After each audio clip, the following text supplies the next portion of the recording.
Exodus chapter 1. Now these are the names of the children of Israel which came into Egypt. Every man and his household came with Jacob. Reuben, Simeon, Levi, and Judah, Issachar, Zebulun, and Benjamin, Dan and Naphtali, Gad and Asher. And all the souls that came out of the loins of Jacob were 70 souls, for Joseph was in Egypt already. And Joseph died, and all his brethren, and all that generation. And the children of Israel were fruitful and increased abundantly, and multiplied, and waxed exceedingly mighty, and the land was filled with them. Now there arose up a new king over Egypt, which knew not Joseph, and he said unto his people, Behold, the people of the children of Israel are more and mightier than we. Come on, let us deal wisely with them, lest they multiply.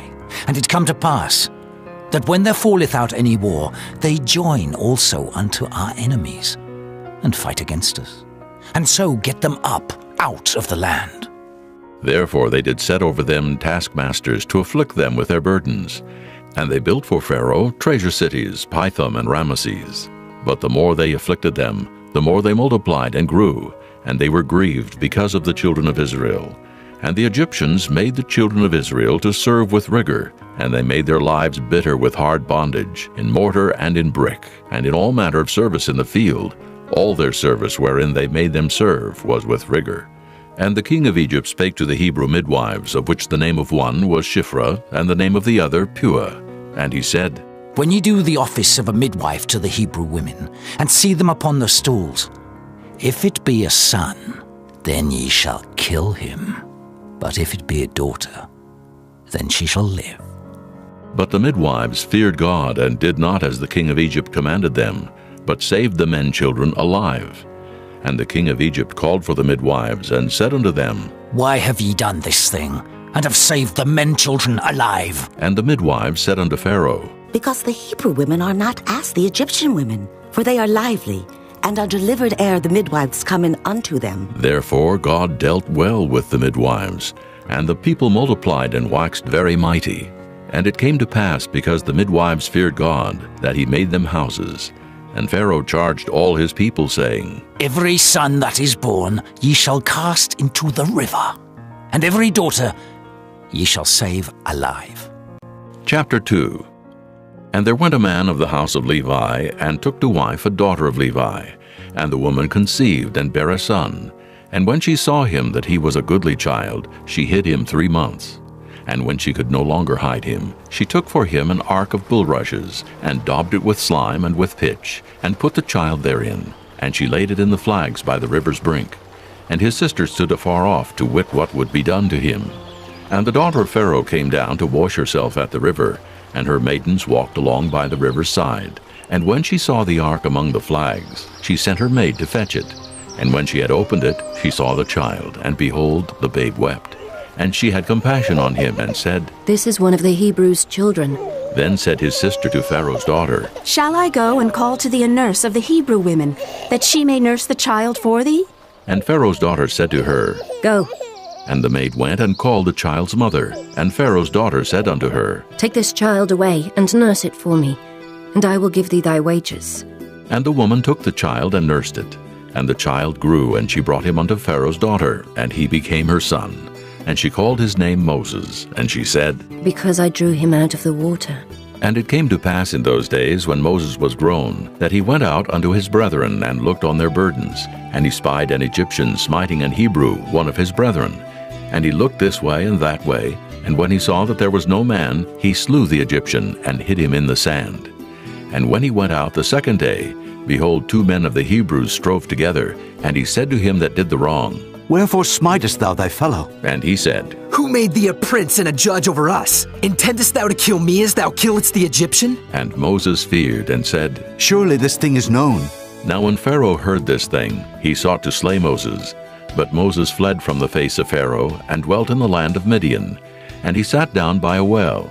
Now the priest of Midian had 7 daughters, and they came and drew water, and filled the troughs to water their father's flock.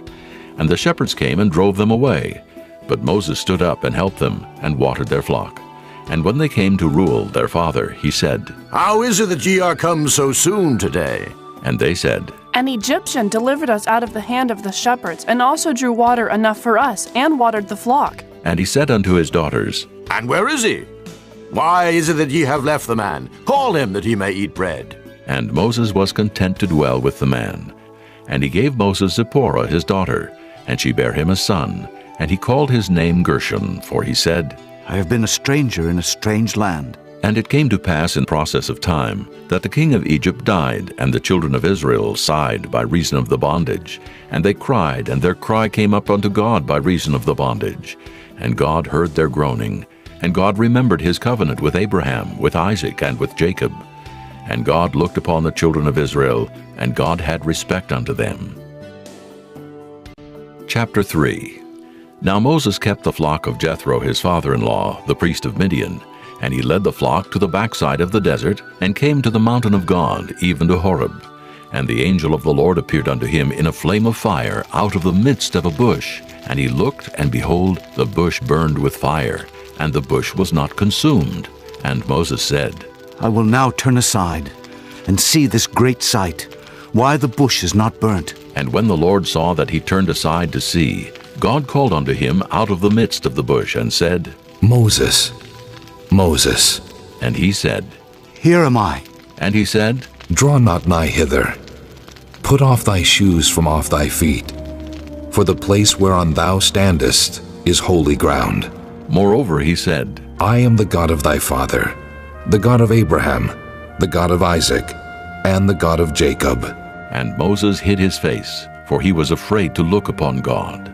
And the Lord said, I have surely seen the affliction of my people which are in Egypt, and have heard their cry by reason of their taskmasters. For I know their sorrows, and I am come down to deliver them out of the hand of the Egyptians, and to bring them up out of that land, unto a good land and a large, unto a land flowing with milk and honey, unto the place of the Canaanites, and the Hittites, and the Amorites, and the Perizzites, and the Hivites, and the Jebusites. Now therefore, behold, the cry of the children of Israel is come unto me, and I have also seen the oppression wherewith the Egyptians oppress them. Come now therefore, and I will send thee unto Pharaoh, that thou mayest bring forth my people, the children of Israel, out of Egypt. And Moses said unto God, Who am I, that I should go unto Pharaoh, and that I should bring forth the children of Israel out of Egypt? And he said, Certainly I will be with thee, and this shall be a token unto thee that I have sent thee. When thou hast brought forth the people out of Egypt, ye shall serve God upon this mountain. And Moses said unto God, Behold, when I come unto the children of Israel, and shall say unto them, The God of your fathers hath sent me unto you, and they shall say to me, What is his name? What shall I say unto them? And God said unto Moses, I am that I am. And he said, Thus shalt thou say unto the children of Israel, I am hath sent me unto you. And God said moreover unto Moses, Thus shalt thou say unto the children of Israel, The Lord God of your fathers, the God of Abraham, the God of Isaac, and the God of Jacob hath sent me unto you. This is my name forever, and this is my memorial unto all generations.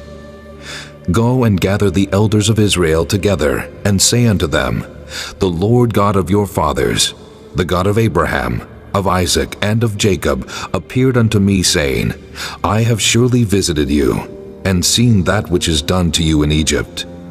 And I have said, I will bring you up out of the affliction of Egypt, unto the land of the Canaanites, and the Hittites, and the Amorites, and the Perizzites, and the Hivites, and the Jebusites, unto a land flowing with milk and honey. And they shall hearken to thy voice, and thou shalt come, thou and the elders of Israel, unto the king of Egypt, and ye shall say unto him, The Lord God of the Hebrews hath met with us, and now let us go. We beseech thee, 3 days' journey into the wilderness, that we may sacrifice to the Lord our God. And I am sure that the king of Egypt will not let you go, no, not by a mighty hand. And I will stretch out my hand and smite Egypt with all my wonders which I will do in the midst thereof. And after that he will let you go. And I will give this people favor in the sight of the Egyptians. And it shall come to pass, that when ye go, ye shall not go empty. But every woman shall borrow of her neighbor, and of her that sojourneth in her house, jewels of silver, and jewels of gold, and raiment. And ye shall put them upon your sons and upon your daughters, and ye shall spoil the Egyptians. Chapter 4. And Moses answered and said, But behold, they will not believe me, nor hearken unto my voice. For they will say, The Lord hath not appeared unto thee. And the Lord said unto him, What is that in thine hand? And he said, A rod. And he said, Cast it on the ground. And he cast it on the ground, and it became a serpent, and Moses fled from before it.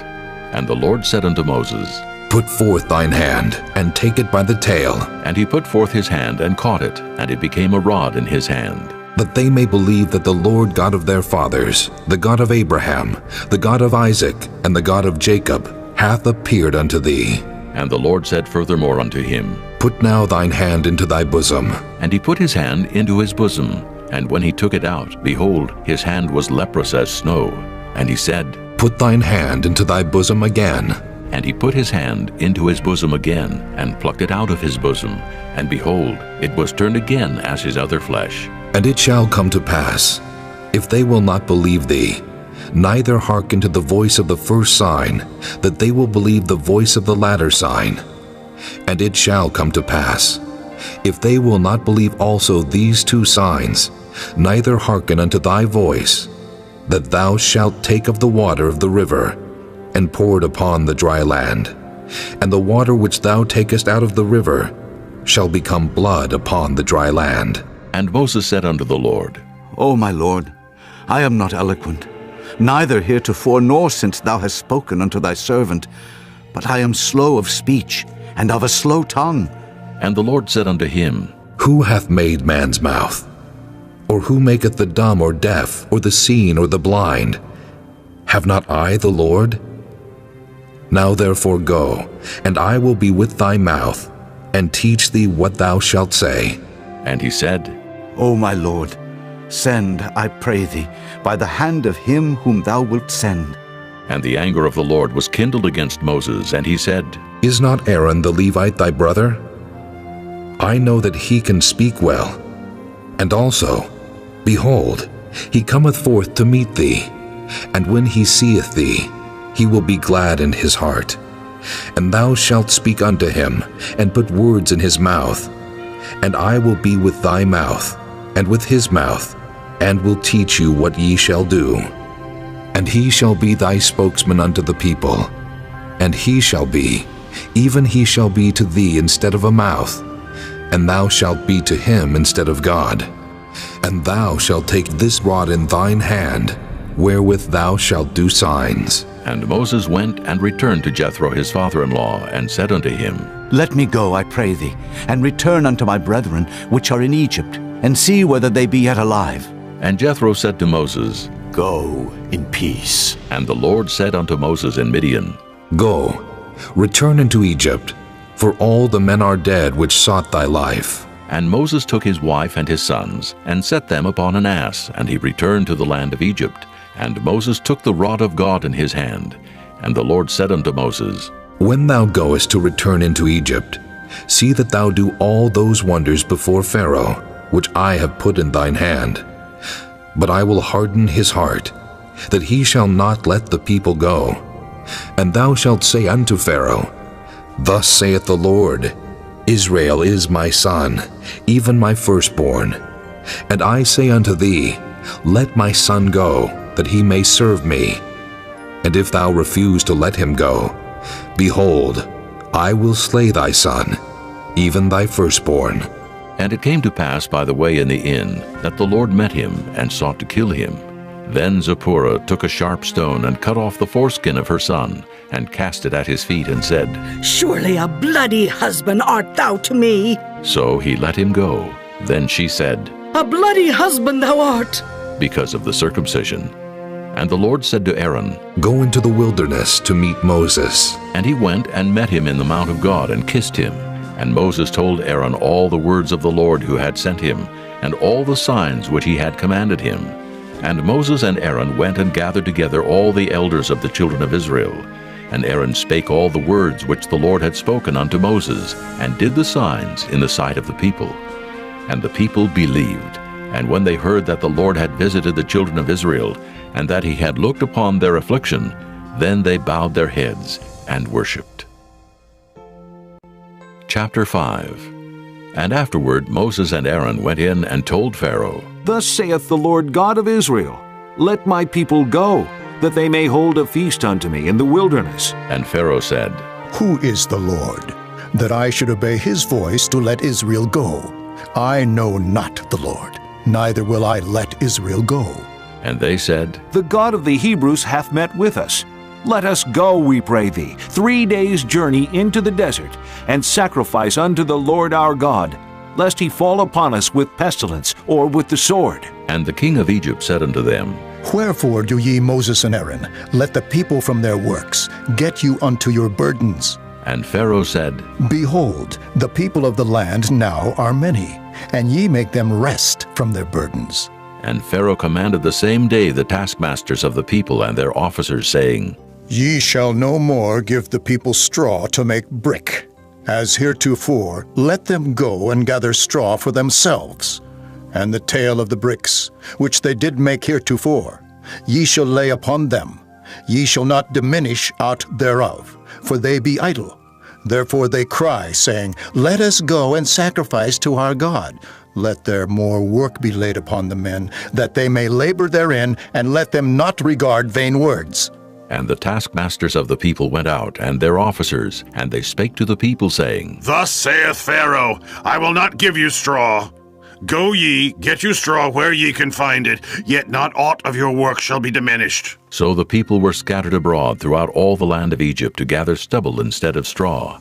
And the taskmasters hasted them, saying, Fulfill your works, your daily tasks, as when there was straw. And the officers of the children of Israel, which Pharaoh's taskmasters had set over them, were beaten and demanded, Wherefore have ye not fulfilled your task in making brick both yesterday and today, as heretofore? Then the officers of the children of Israel came and cried unto Pharaoh, saying, Wherefore dealest thou thus with thy servants?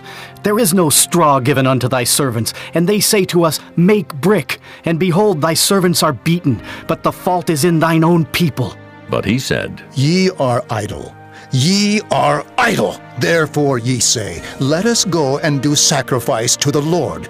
Go therefore now, and work. For there shall no straw be given you, yet shall ye deliver the tale of bricks. And the officers of the children of Israel did see that they were in evil case after it was said, Ye shall not diminish aught from your bricks of your daily task. And they met Moses and Aaron, who stood in the way as they came forth from Pharaoh. And they said unto them, The Lord look upon you and judge, because ye have made our savor to be abhorred in the eyes of Pharaoh, and in the eyes of his servants to put a sword in their hand to slay us. And Moses returned unto the Lord and said, Lord, wherefore hast thou so evil entreated this people? Why is it that thou hast sent me? For since I came to Pharaoh to speak in thy name, he hath done evil to this people. Neither hast thou delivered thy people at all. Chapter 6. Then the Lord said unto Moses, Now shalt thou see what I will do to Pharaoh. For with a strong hand shall he let them go, and with a strong hand shall he drive them out of his land. And God spake unto Moses and said unto him, I am the Lord, and I appeared unto Abraham, unto Isaac, and unto Jacob by the name of God Almighty. But by my name Jehovah was I not known to them. And I have also established my covenant with them, to give them the land of Canaan, the land of their pilgrimage, wherein they were strangers. And I have also heard the groaning of the children of Israel, whom the Egyptians keep in bondage, and I have remembered my covenant. Wherefore say unto the children of Israel, I am the Lord, and I will bring you out from under the burdens of the Egyptians, and I will rid you out of their bondage, and I will redeem you with a stretched out arm, and with great judgments. And I will take you to me for a people, and I will be to you a God. And ye shall know that I am the Lord your God, which bringeth you out from under the burdens of the Egyptians. And I will bring you in unto the land, concerning the which I did swear to give it to Abraham, to Isaac, and to Jacob. And I will give it you for an heritage. I am the Lord. And Moses spake so unto the children of Israel, but they hearkened not unto Moses for anguish of spirit and for cruel bondage. And the Lord spake unto Moses, saying, Go in, speak unto Pharaoh king of Egypt, that he let the children of Israel go out of his land. And Moses spake before the Lord, saying, Behold, the children of Israel have not hearkened unto me.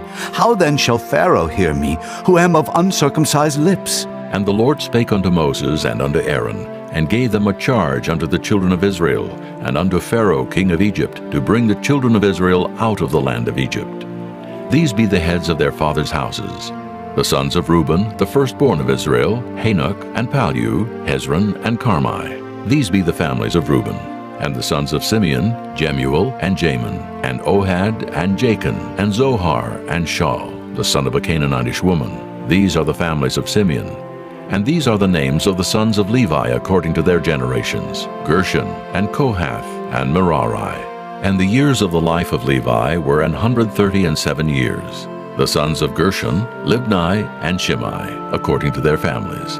And the sons of Kohath, Amram, and Izhar, and Hebron, and Uzziel.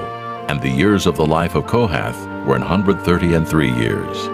And the sons of Merari, Mahali, and Mushi. These are the families of Levi, according to their generations. And Amram took him Jochebed, his father's sister, to wife, and she bare him Aaron and Moses.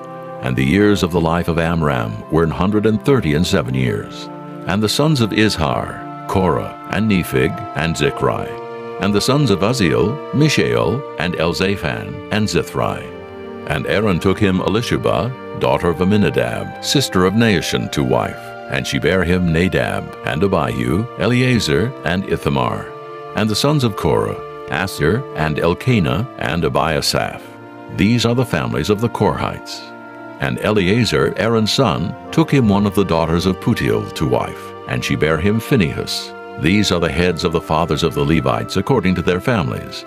These are that Aaron and Moses, to whom the Lord said, Bring out the children of Israel from the land of Egypt according to their armies. These are they which spake to Pharaoh king of Egypt to bring out the children of Israel from Egypt. These are that Moses and Aaron. And it came to pass on the day when the Lord spake unto Moses in the land of Egypt, that the Lord spake unto Moses, saying, I am the Lord. Speak thou unto Pharaoh king of Egypt all that I say unto thee. And Moses said before the Lord, Behold, I am of uncircumcised lips, and how shall Pharaoh hearken unto me? Chapter 7. And the Lord said unto Moses, See, I have made thee a god to Pharaoh, and Aaron thy brother shall be thy prophet. Thou shalt speak all that I command thee, and Aaron thy brother shall speak unto Pharaoh, that he send the children of Israel out of his land. And I will harden Pharaoh's heart, and multiply my signs and my wonders in the land of Egypt. But Pharaoh shall not hearken unto you, that I may lay my hand upon Egypt, and bring forth mine armies, and my people, the children of Israel, out of the land of Egypt by great judgments. And the Egyptians shall know that I am the Lord, when I stretch forth mine hand upon Egypt, and bring out the children of Israel from among them. And Moses and Aaron did as the Lord commanded them, so did they. And Moses was 80 years old, and Aaron 83 years old, when they spake unto Pharaoh. And the Lord spake unto Moses and unto Aaron, saying, When Pharaoh shall speak unto you, saying, Show a miracle for you, then thou shalt say unto Aaron, Take thy rod, and cast it before Pharaoh, and it shall become a serpent. And Moses and Aaron went in unto Pharaoh, and they did so as the Lord had commanded. And Aaron cast down his rod before Pharaoh, and before his servants, and it became a serpent. Then Pharaoh also called the wise men and the sorcerers. Now the magicians of Egypt, they also did in like manner with their enchantments. For they cast down every man his rod, and they became serpents. But Aaron's rod swallowed up their rods. And he hardened Pharaoh's heart, that he hearkened not unto them, as the Lord had said. And the Lord said unto Moses, Pharaoh's heart is hardened. He refuseth to let the people go. Get thee unto Pharaoh in the morning. Lo, he goeth out unto the water. And thou shalt stand by the river's brink against Hecom. And the rod which was turned to a serpent shalt thou take in thine hand. And thou shalt say unto him, The Lord God of the Hebrews hath sent me unto thee, saying, Let my people go, that they may serve me in the wilderness. And behold, hitherto thou wouldest not hear. Thus saith the Lord, In this thou shalt know that I am the Lord. Behold, I will smite with the rod that is in mine hand upon the waters which are in the river, and they shall be turned to blood. And the fish that is in the river shall die, and the river shall stink, and the Egyptians shall loathe to drink of the water of the river. And the Lord spake unto Moses, Say unto Aaron, Take thy rod, and stretch out thine hand upon the waters of Egypt, upon their streams, upon their rivers, and upon their ponds, and upon all their pools of water, that they may become blood. And that there may be blood throughout all the land of Egypt, both in vessels of wood and in vessels of stone. And Moses and Aaron did so as the Lord commanded. And he lifted up the rod, and smote the waters that were in the river in the sight of Pharaoh, and in the sight of his servants. And all the waters that were in the river were turned to blood, and the fish that was in the river died. And the river stank, and the Egyptians could not drink of the water of the river, and there was blood throughout all the land of Egypt. And the magicians of Egypt did so with their enchantments, and Pharaoh's heart was hardened, neither did he hearken unto them as the Lord had said. And Pharaoh turned and went into his house, neither did he set his heart to this also. And all the Egyptians digged round about the river for water to drink, for they could not drink of the water of the river. And 7 days were fulfilled after that the Lord had smitten the river. Chapter 8. And the Lord spake unto Moses, Go unto Pharaoh, and say unto him, Thus saith the Lord, Let my people go, that they may serve me. And if thou refuse to let them go, behold, I will smite all thy borders with frogs, and the river shall bring forth frogs abundantly, which shall go up and come into thine house, and into thy bedchamber, and upon thy bed, and into the house of thy servants, and upon thy people, and into thine ovens, and into thy kneading troughs.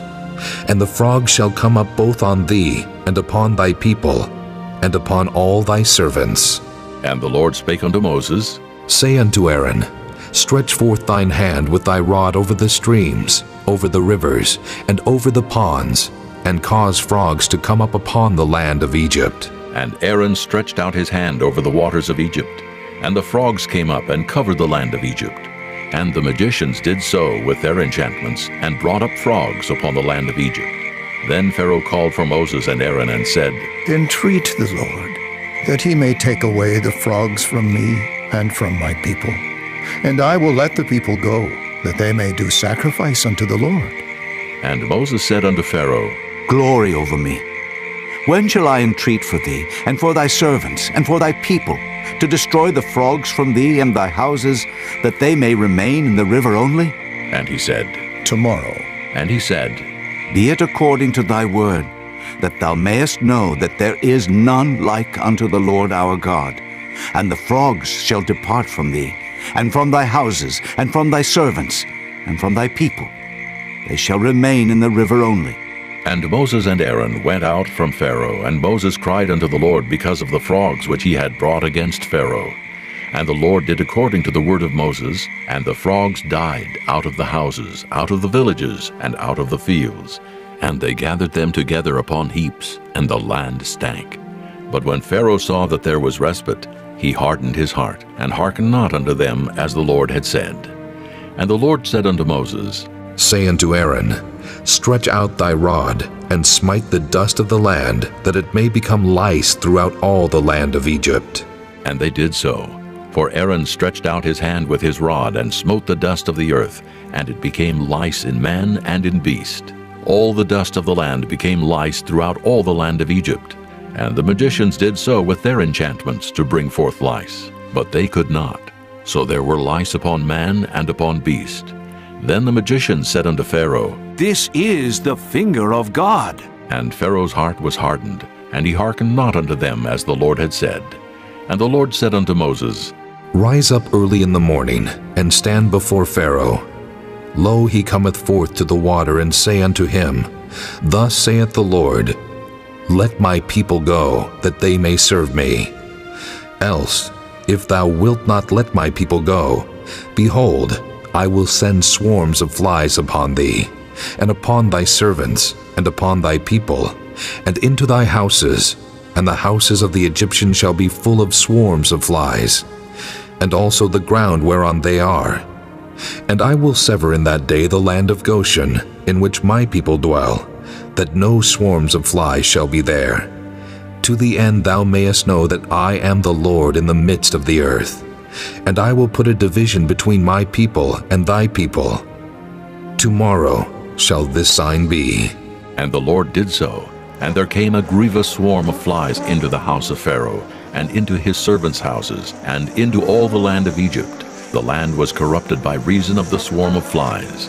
And Pharaoh called for Moses and for Aaron, and said, Go ye, sacrifice to your God in the land. And Moses said, It is not meet so to do, for we shall sacrifice the abomination of the Egyptians to the Lord our God. Lo, shall we sacrifice the abomination of the Egyptians before their eyes? And will they not stone us? We will go 3 days' journey into the wilderness, and sacrifice to the Lord our God, as he shall command us. And Pharaoh said, I will let you go, that ye may sacrifice to the Lord your God in the wilderness. Only ye shall not go very far away. Entreat for me.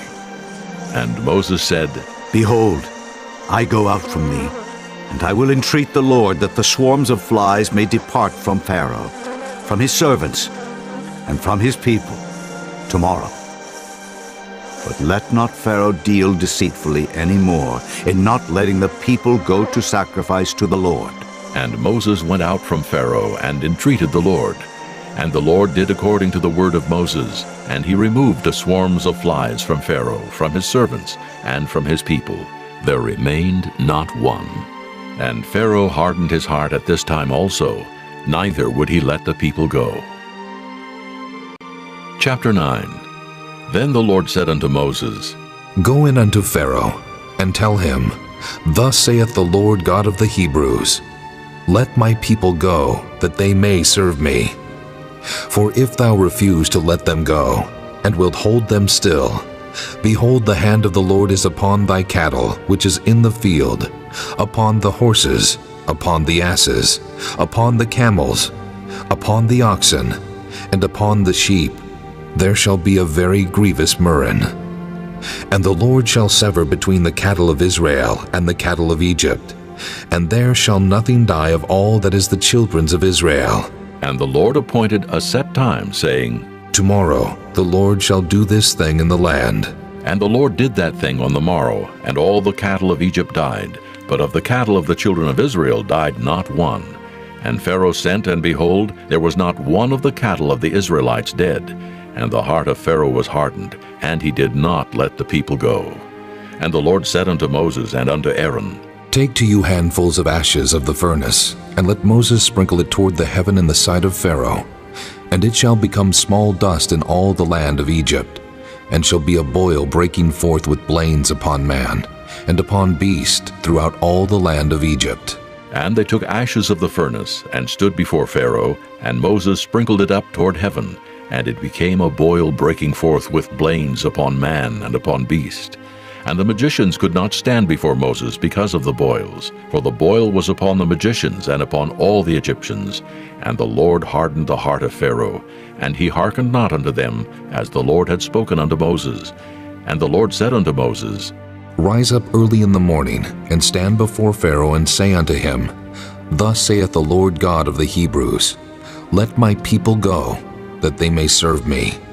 For I will at this time send all my plagues upon thine heart, and upon thy servants, and upon thy people, that thou mayest know that there is none like me in all the earth.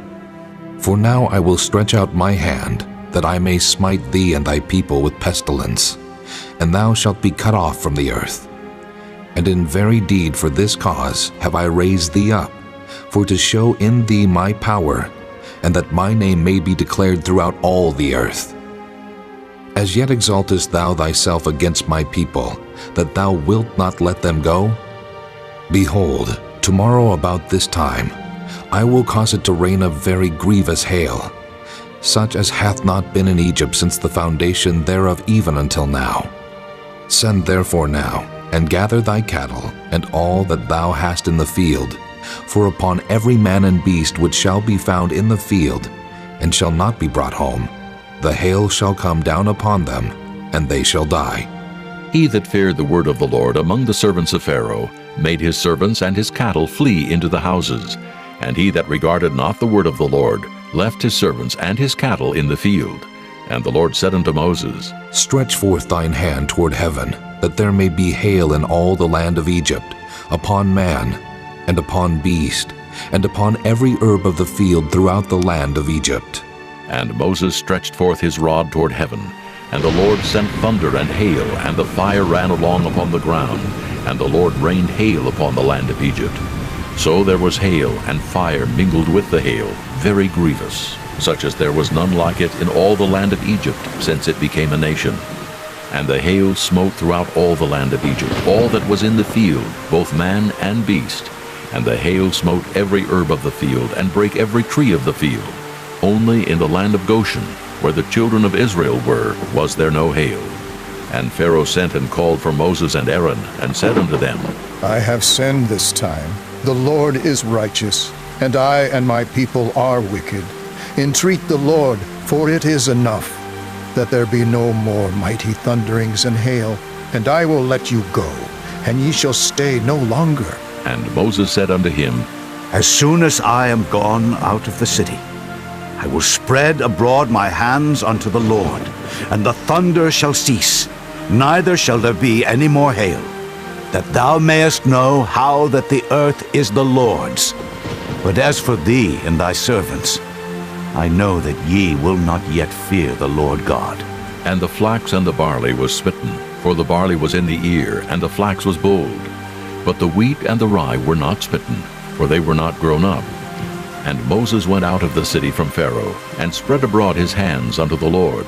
And the thunders and hail ceased, and the rain was not poured upon the earth. And when Pharaoh saw that the rain and the hail and the thunders were ceased, he sinned yet more, and hardened his heart, he and his servants. And the heart of Pharaoh was hardened, neither would he let the children of Israel go, as the Lord had spoken by Moses. Chapter 10.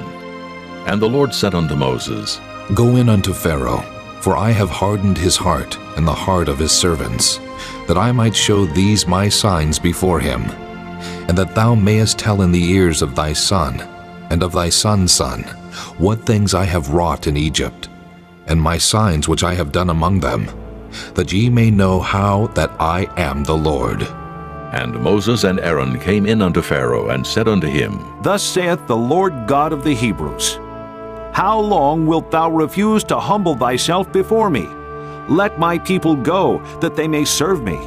Else, if thou refuse to let my people go, behold, tomorrow will I bring the locusts into thy coast, and they shall cover the face of the earth, that one cannot be able to see the earth. And they shall eat the residue of that which is escaped, which remaineth unto you from the hail, and shall eat every tree which groweth for you out of the field. And they shall fill thy houses, and the houses of all thy servants, and the houses of all the Egyptians, which neither thy fathers nor thy fathers' fathers have seen, since the day that they were upon the earth unto this day. And he turned himself, and went out from Pharaoh. And Pharaoh's servants said unto him, How long shall this man be a snare unto us? Let the men go, that they may serve the Lord their God. Knowest thou not yet that Egypt is destroyed? And Moses and Aaron were brought again unto Pharaoh, and he said unto them, Go, serve the Lord your God. But who are they that shall go? And Moses said, We will go with our young and with our old, with our sons and with our daughters, with our flocks and with our herds will we go. For we must hold a feast unto the Lord. And he said unto them, Let the Lord be so with you, as I will let you go, and your little ones. Look to it, for evil is before you. Not so. Go now, ye that are men, and serve the Lord, for that ye did desire. And they were driven out from Pharaoh's presence.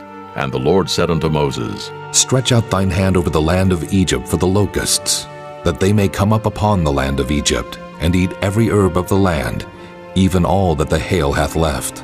And Moses stretched forth his rod over the land of Egypt. And the Lord brought an east wind upon the land all that day and all that night. And when it was morning, the east wind brought the locusts. And the locusts went up over all the land of Egypt, and rested in all the coasts of Egypt. Very grievous were they. Before them there were no such locusts as they, neither after them shall be such. For they covered the face of the whole earth, so that the land was darkened. And they did eat every herb of the land, and all the fruit of the trees which the hail had left. And there remained not any green thing in the trees, or in the herbs of the field through all the land of Egypt. Then Pharaoh called for Moses and Aaron in haste, and he said, I have sinned against the Lord your God and against you. Now therefore forgive, I pray thee, my sin only this once, and entreat the Lord your God that he may take away from me this death only. And he went out from Pharaoh and entreated the Lord. And the Lord turned a mighty strong west wind, which took away the locusts and cast them into the Red Sea. There remained not one locust in all the coasts of Egypt. But the Lord hardened Pharaoh's heart, so that he would not let the children of Israel go.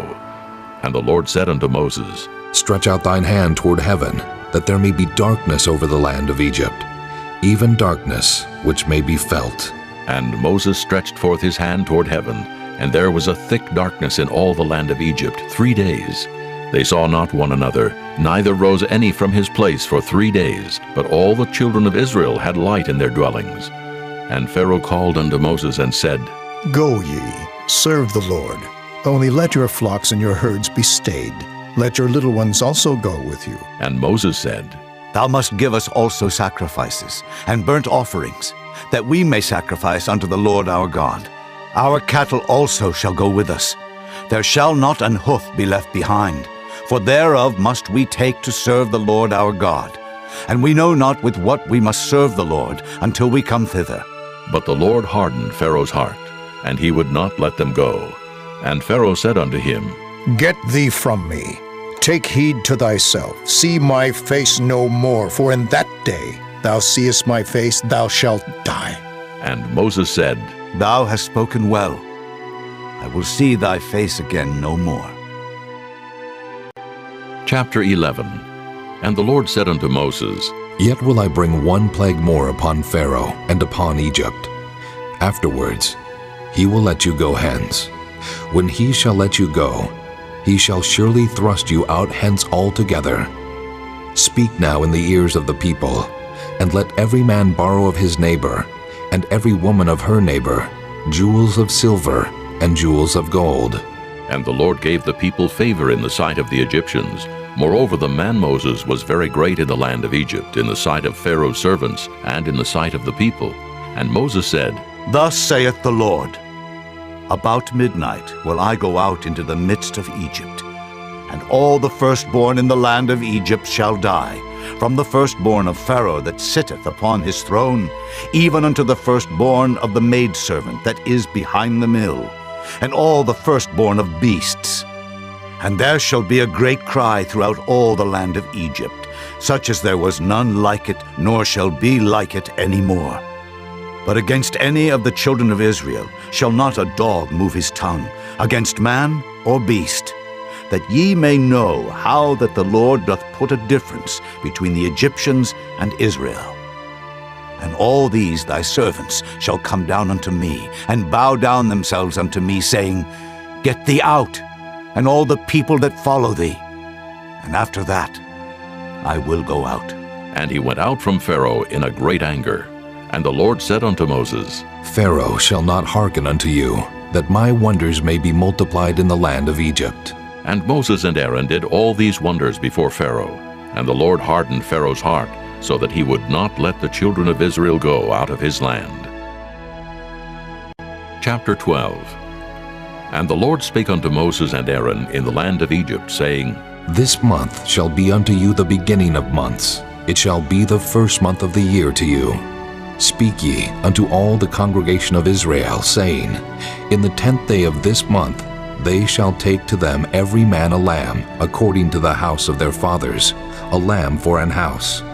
And if the household be too little for the lamb, let him and his neighbor next unto his house take it according to the number of the souls. Every man according to his eating shall make your count for the lamb. Your lamb shall be without blemish, a male of the first year. Ye shall take it out from the sheep or from the goats, and ye shall keep it up until the 14th day of the same month. And the whole assembly of the congregation of Israel shall kill it in the evening. And they shall take of the blood, and strike it on the 2 side posts, and on the upper doorpost of the houses, wherein they shall eat it. And they shall eat the flesh in that night, roast with fire and unleavened bread, and with bitter herbs they shall eat it. Eat not of it raw, nor sodden at all with water, but roast with fire his head with his legs, and with the purtenance thereof. And ye shall let nothing of it remain until the morning.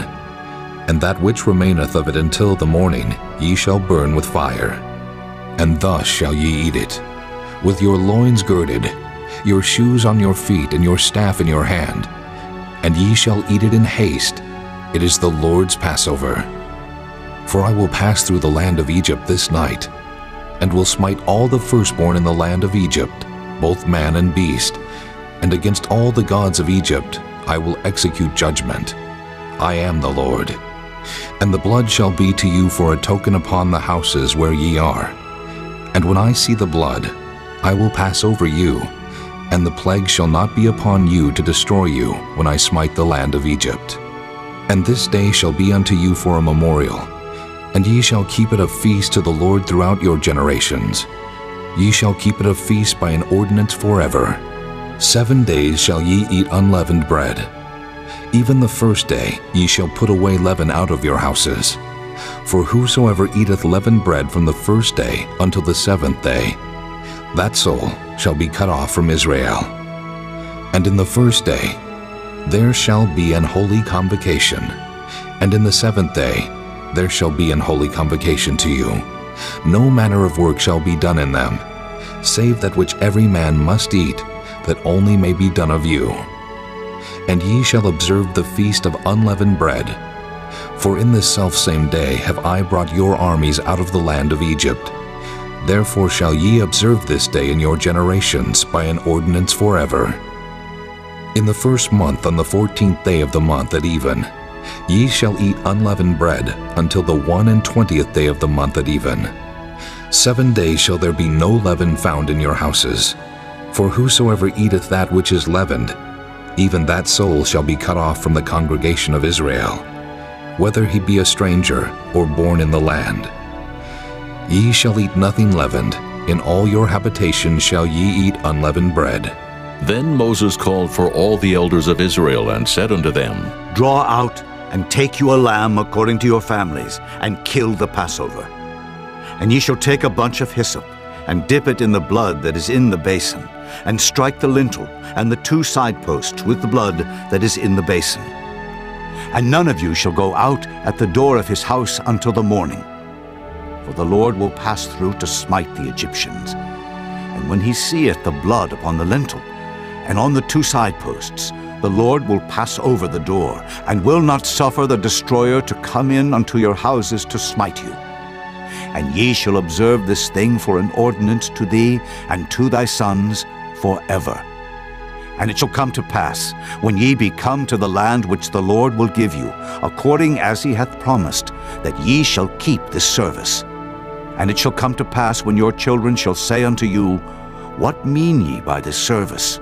That ye shall say, It is the sacrifice of the Lord's Passover, who passed over the houses of the children of Israel in Egypt when he smote the Egyptians, and delivered our houses. And the people bowed the head and worshipped. And the children of Israel went away, and did as the Lord had commanded Moses and Aaron, so did they. And it came to pass that at midnight the Lord smote all the firstborn in the land of Egypt, from the firstborn of Pharaoh that sat on his throne, unto the firstborn of the captive that was in the dungeon, and all the firstborn of cattle. And Pharaoh rose up in the night, he and all his servants, and all the Egyptians, and there was a great cry in Egypt, for there was not a house where there was not one dead. And he called for Moses and Aaron by night and said, Rise up and get you forth from among my people, both ye and the children of Israel, and go, serve the Lord as ye have said. Also take your flocks and your herds, as ye have said, and be gone, and bless me also. And the Egyptians were urgent upon the people that they might send them out of the land in haste, for they said, We be all dead men. And the people took their dough before it was leavened, their kneading troughs being bound up in their clothes upon their shoulders. And the children of Israel did according to the word of Moses, and they borrowed of the Egyptians jewels of silver and jewels of gold and raiment. And the Lord gave the people favor in the sight of the Egyptians, so that they lent unto them such things as they required, and they spoiled the Egyptians. And the children of Israel journeyed from Ramesses to Succoth, about 600,000 on foot that were men, beside children. And a mixed multitude went up also with them, and flocks and herds, even very much cattle. And they baked unleavened cakes of the dough which they brought forth out of Egypt, for it was not leavened, because they were thrust out of Egypt, and could not tarry, neither had they prepared for themselves any victual. Now the sojourning of the children of Israel who dwelt in Egypt was 430 years. And it came to pass at the end of the 430 years, even the selfsame day it came to pass, that all the hosts of the Lord went out from the land of Egypt. It is a night to be much observed unto the Lord for bringing them out of the land of Egypt. This is that night of the Lord to be observed of all the children of Israel in their generations. And the Lord said unto Moses and Aaron, This is the ordinance of the Passover. There shall no stranger eat thereof. But every man's servant that is bought for money, when thou hast circumcised him, then shall he eat thereof. A foreigner and an hired servant shall not eat thereof. In one house shall it be eaten. Thou shalt not carry forth aught of the flesh abroad out of the house, neither shall ye break a bone thereof. All the congregation of Israel shall keep it. And when a stranger shall sojourn with thee, and will keep the Passover to the Lord, let all his males be circumcised, and then let him come near and keep it. And he shall be as one that is born in the land. For no uncircumcised person shall eat thereof. One law shall be to him that is homeborn, and unto the stranger that sojourneth among you. Thus did all the children of Israel, as the Lord commanded Moses and Aaron, so did they. And it came to pass the selfsame day that the Lord did bring the children of Israel out of the land of Egypt by their armies. Chapter 13. And the Lord spake unto Moses, saying, Sanctify unto me all the firstborn. Whatsoever openeth the womb among the children of Israel, both of man and of beast, it is mine. And Moses said unto the people, Remember this day, in which ye came out from Egypt, out of the house of bondage. For by strength of hand the Lord brought you out from this place. There shall no leavened bread be eaten. This day came ye out in the month Abib. And it shall be, when the Lord shall bring thee into the land of the Canaanites, and the Hittites, and the Amorites, and the Hivites, and the Jebusites, which he sware unto thy fathers to give thee, a land flowing with milk and honey, that thou shalt keep this service in this month. 7 days thou shalt eat unleavened bread, and in the 7th day shall be a feast to the Lord. Unleavened bread shall be eaten 7 days, and there shall no leavened bread be seen with thee. Neither shall there be leaven seen with thee in all thy quarters. And thou shalt show thy son in that day, saying, This is done because of that which the Lord did unto me when I came forth out of Egypt. And it shall be for a sign unto thee upon thine hand, and for a memorial between thine eyes, that the Lord's law may be in thy mouth. For with a strong hand hath the Lord brought thee out of Egypt.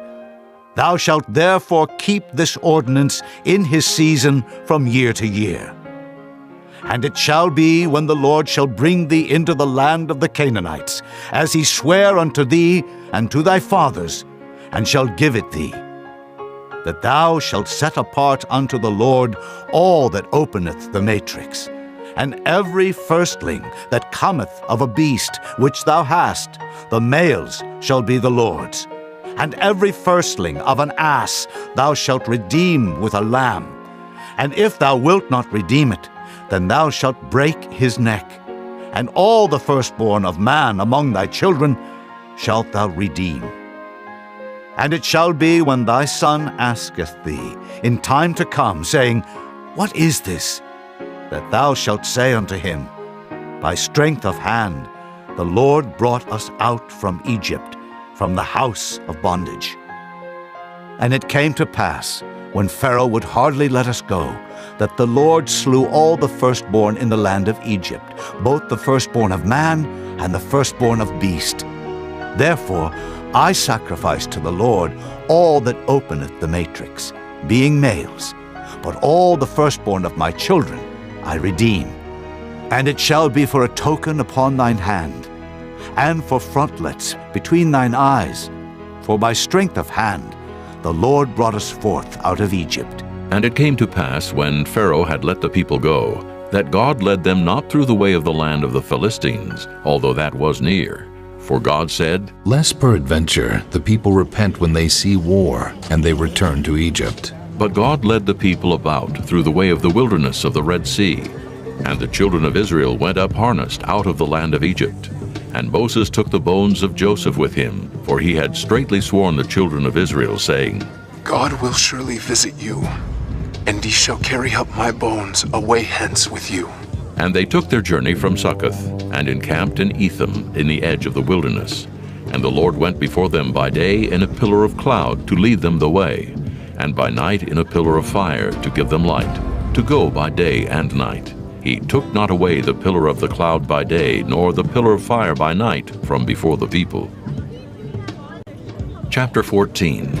And the Lord spake unto Moses, saying, Speak unto the children of Israel, that they turn and encamp before Pi-hahiroth, between Migdol and the sea, over against Baal-zephon. Before it shall ye encamp by the sea.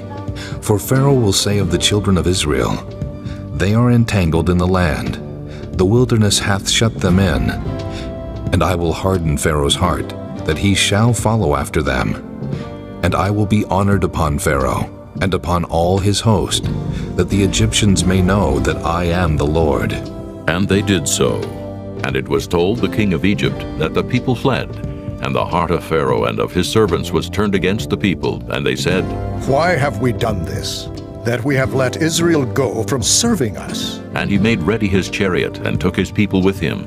And he took 600 chosen chariots, and all the chariots of Egypt, and captains over every one of them. And the Lord hardened the heart of Pharaoh, king of Egypt, and he pursued after the children of Israel. And the children of Israel went out with an high hand. But the Egyptians pursued after them, all the horses and chariots of Pharaoh, and his horsemen, and his army, and overtook them encamping by the sea beside Pi-hahiroth, before Baal-zephon. And when Pharaoh drew nigh, the children of Israel lifted up their eyes, and behold, the Egyptians marched after them, and they were sore afraid. And the children of Israel cried out unto the Lord, and they said unto Moses, Because there were no graves, in Egypt hast thou taken us away to die in the wilderness?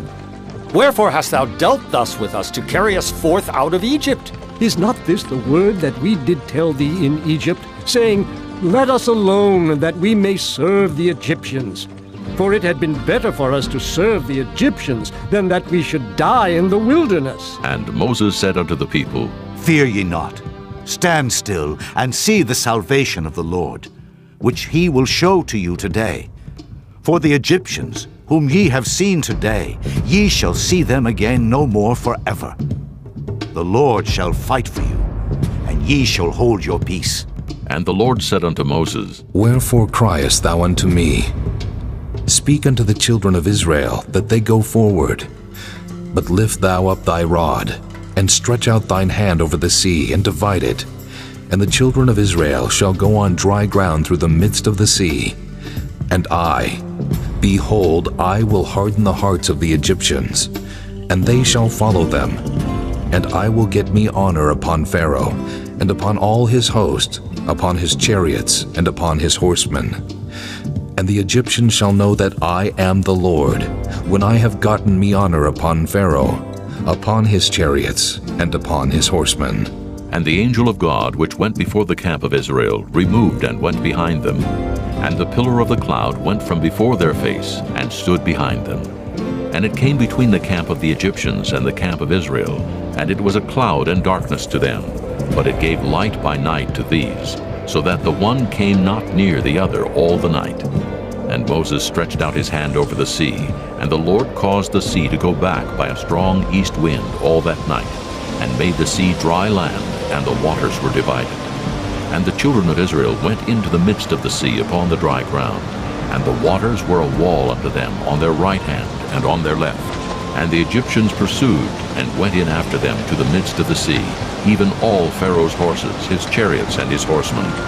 And it came to pass that in the morning watch the Lord looked unto the host of the Egyptians through the pillar of fire and of the cloud, and troubled the host of the Egyptians, and took off their chariot wheels, that they drave them heavily, so that the Egyptians said, Let us flee from the face of Israel, for the Lord fighteth for them against the Egyptians. And the Lord said unto Moses, Stretch out thine hand over the sea, that the waters may come again upon the Egyptians, upon their chariots, and upon their horsemen.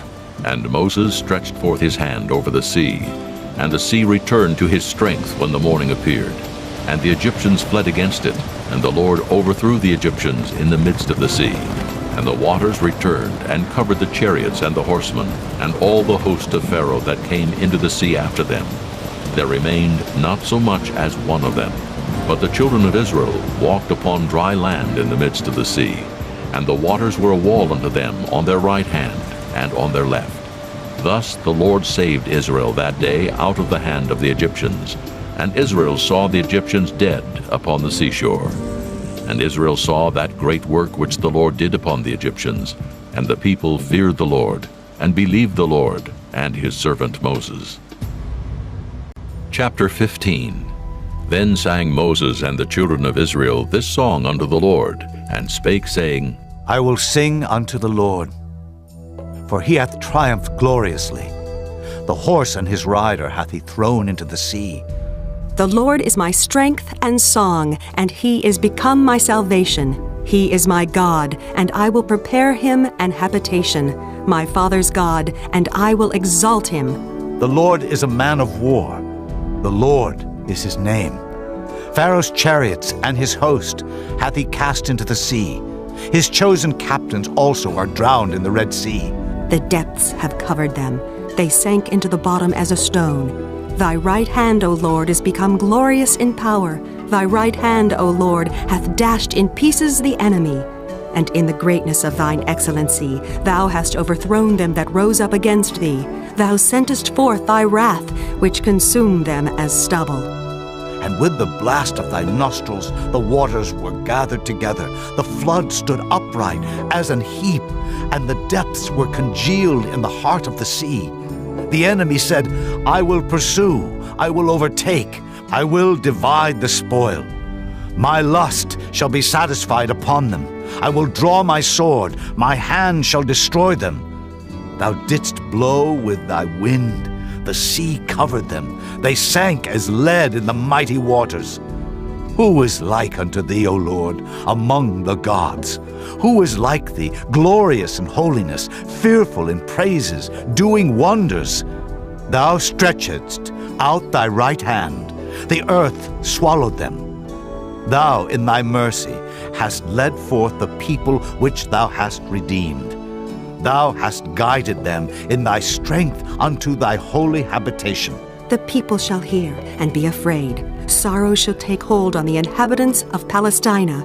Then the dukes of Edom shall be amazed. The mighty men of Moab, trembling, shall take hold upon them. All the inhabitants of Canaan shall melt away. Fear and dread shall fall upon them. By the greatness of thine arm they shall be as still as a stone, till thy people pass over, O Lord, till the people pass over which thou hast purchased. Thou shalt bring them in, and plant them in the mountain of thine inheritance, in the place, O Lord, which thou hast made for thee to dwell in the sanctuary, O Lord, which thy hands have established. The Lord shall reign forever and ever.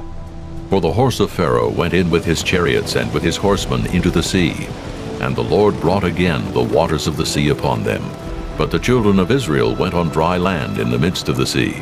And Miriam the prophetess, the sister of Aaron, took a timbrel in her hand, and all the women went out after her with timbrels and with dances. And Miriam answered them, Sing ye to the Lord, for he hath triumphed gloriously. The horse and his rider hath he thrown into the sea. So Moses brought Israel from the Red Sea, and they went out into the wilderness of Shur. And they went 3 days in the wilderness and found no water. And when they came to Marah, they could not drink of the waters of Marah, for they were bitter. Therefore the name of it was called Marah. And the people murmured against Moses, saying, What shall we drink? And he cried unto the Lord. And the Lord showed him a tree, which when he had cast into the waters were made sweet. There he made for them a statute and an ordinance, and there he proved them, and said, If thou wilt diligently hearken to the voice of the Lord thy God, and wilt do that which is right in his sight, and wilt give ear to his commandments, and keep all his statutes, I will put none of these diseases upon thee, which I have brought upon the Egyptians. For I am the Lord that healeth thee. And they came to Elim, where were 12 wells of water, and 70 palm trees, and they encamped there by the waters. Chapter 16.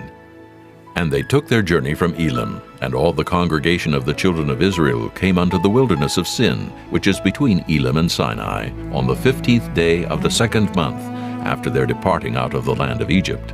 And the whole congregation of the children of Israel murmured against Moses and Aaron in the wilderness. And the children of Israel said unto them, Would to God we had died by the hand of the Lord in the land of Egypt, when we sat by the flesh pots, and when we did eat bread to the full. For ye have brought us forth into this wilderness, to kill this whole assembly with hunger.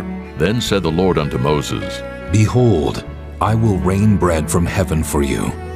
And the people shall go out and gather a certain rate every day, that I may prove them whether they will walk in my law or no.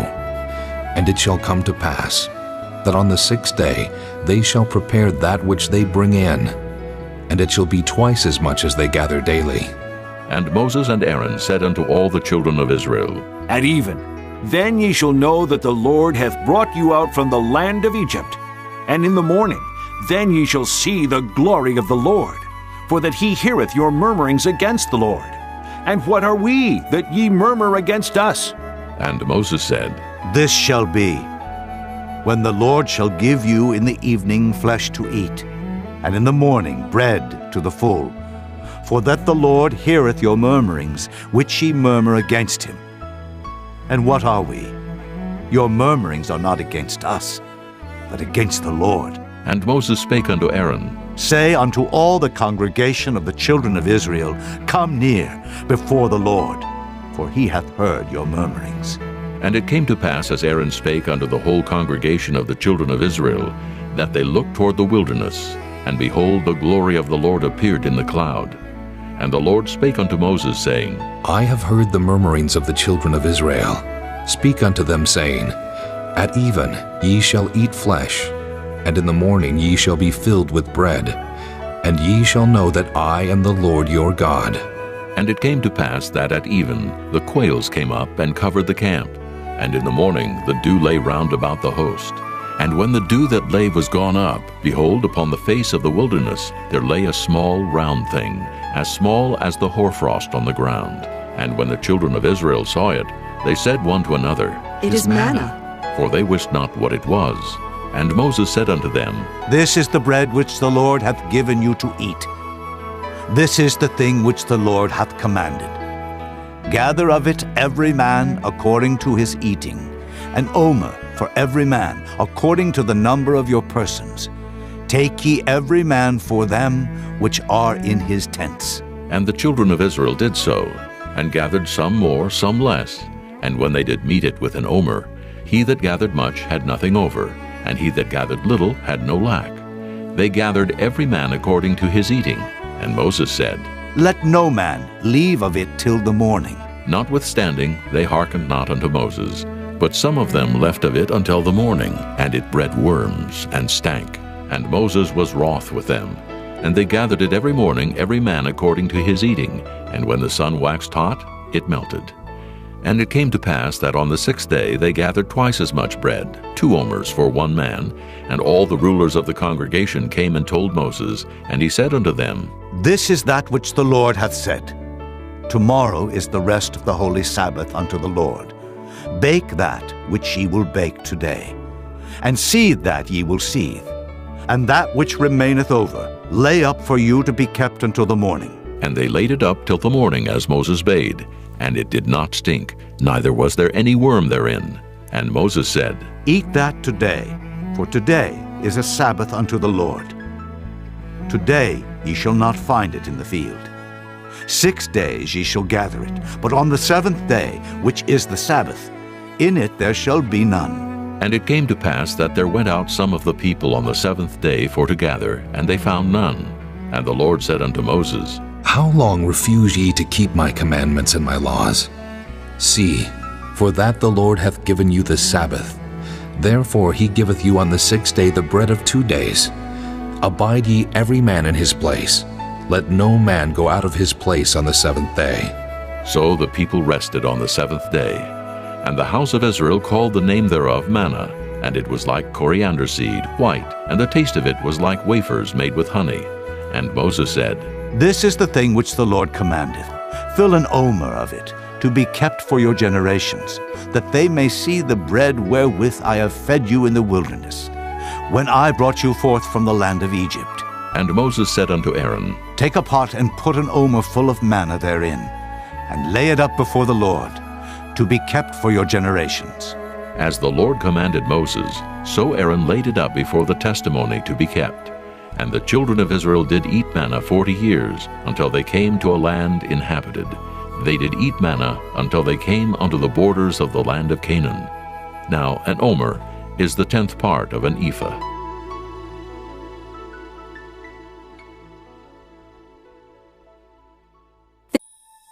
Chapter 17. And all the congregation of the children of Israel journeyed from the wilderness of Sin, after their journeys according to the commandment of the Lord, and pitched in Rephidim. And there was no water for the people to drink. Wherefore the people did chide with Moses, and said, Give us water, that we may drink. And Moses said unto them, Why chide ye with me? Wherefore do ye tempt the Lord? And the people thirsted there for water, and the people murmured against Moses, and said, Wherefore is this, that thou hast brought us up out of Egypt, to kill us and our children and our cattle with thirst? And Moses cried unto the Lord, saying, What shall I do unto this people?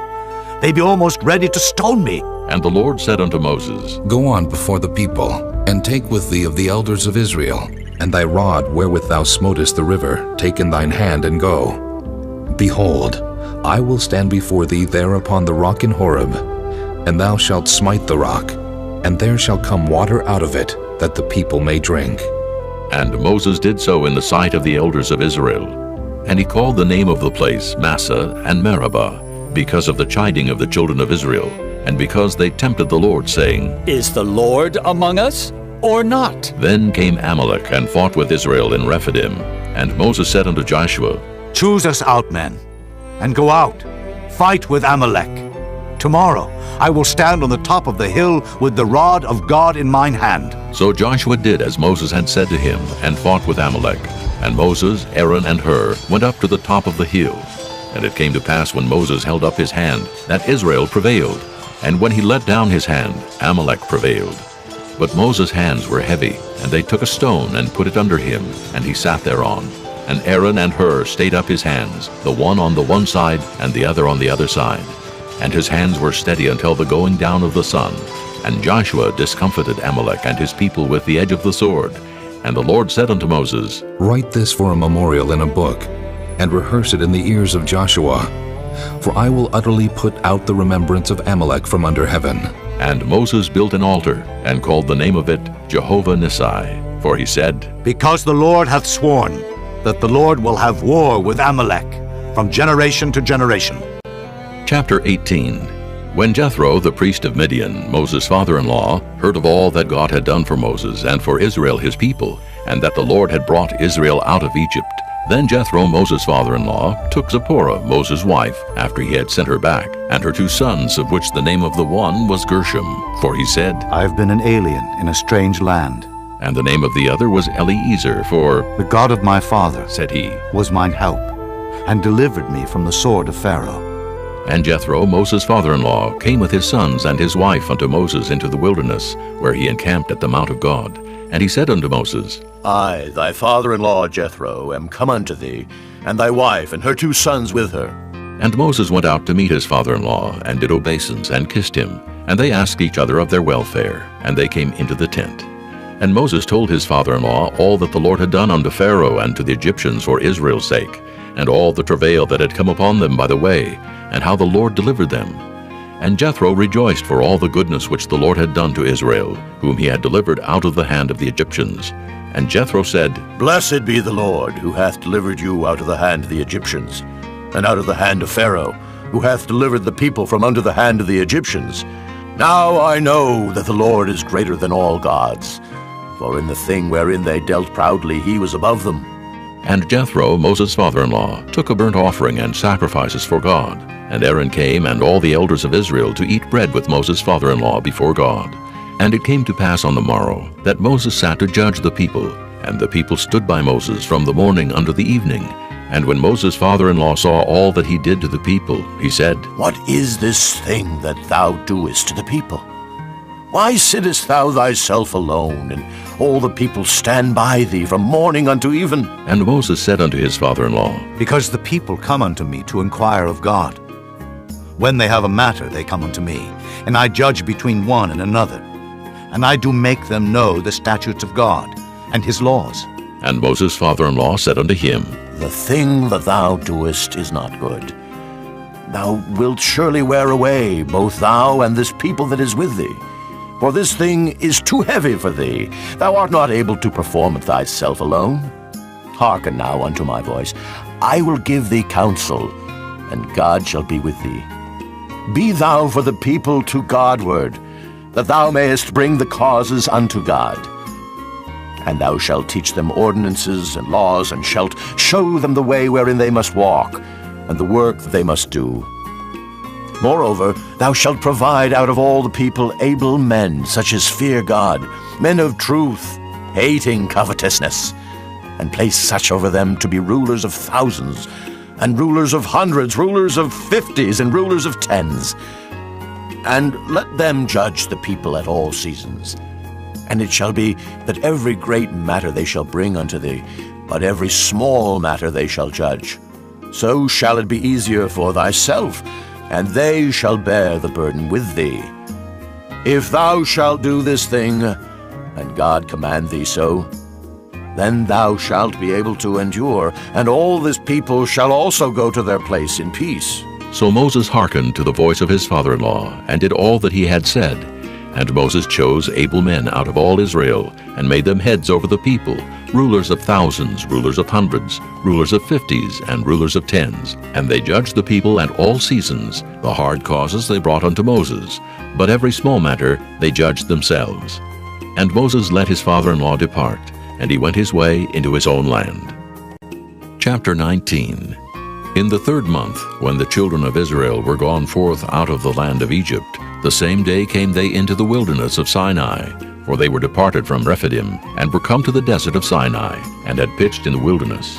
And there Israel camped before the mount. And Moses went up unto God, and the Lord called unto him out of the mountain, saying, Thus shalt thou say to the house of Jacob, and tell the children of Israel, Ye have seen what I did unto the Egyptians, and how I bare you on eagle's wings, and brought you unto myself. Now therefore, if ye will obey my voice indeed, and keep my covenant, then ye shall be a peculiar treasure unto me above all people. For all the earth is mine, and ye shall be unto me a kingdom of priests, and an holy nation.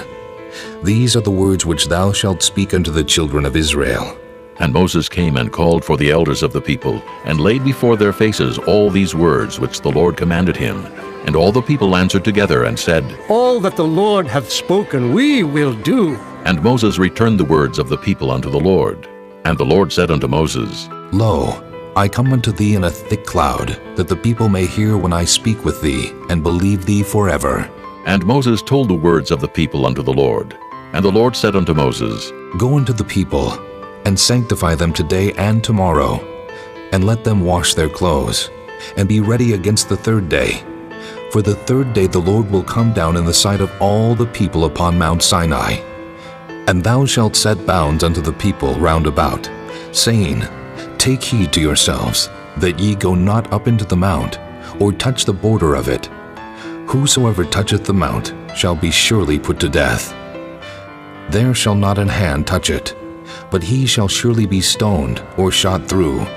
Whether it be beast or man, it shall not live. When the trumpet soundeth long, they shall come up to the mount. And Moses went down from the mount unto the people, and sanctified the people, and they washed their clothes. And he said unto the people, Be ready against the third day. Come not at your wives. And it came to pass on the third day in the morning, that there were thunders and lightnings, and a thick cloud upon the mount, and the voice of the trumpet exceeding loud, so that all the people that was in the camp trembled. And Moses brought forth the people out of the camp to meet with God, and they stood at the nether part of the mount. And Mount Sinai was altogether on a smoke, because the Lord descended upon it in fire, and the smoke thereof ascended as the smoke of a furnace, and the whole mount quaked greatly. And when the voice of the trumpet sounded long and waxed louder and louder, Moses spake, and God answered him by a voice. And the Lord came down upon Mount Sinai, on the top of the mount, and the Lord called Moses up to the top of the mount. And Moses went up, and the Lord said unto Moses, Go down, charge the people lest they break through unto the Lord to gaze, and many of them perish.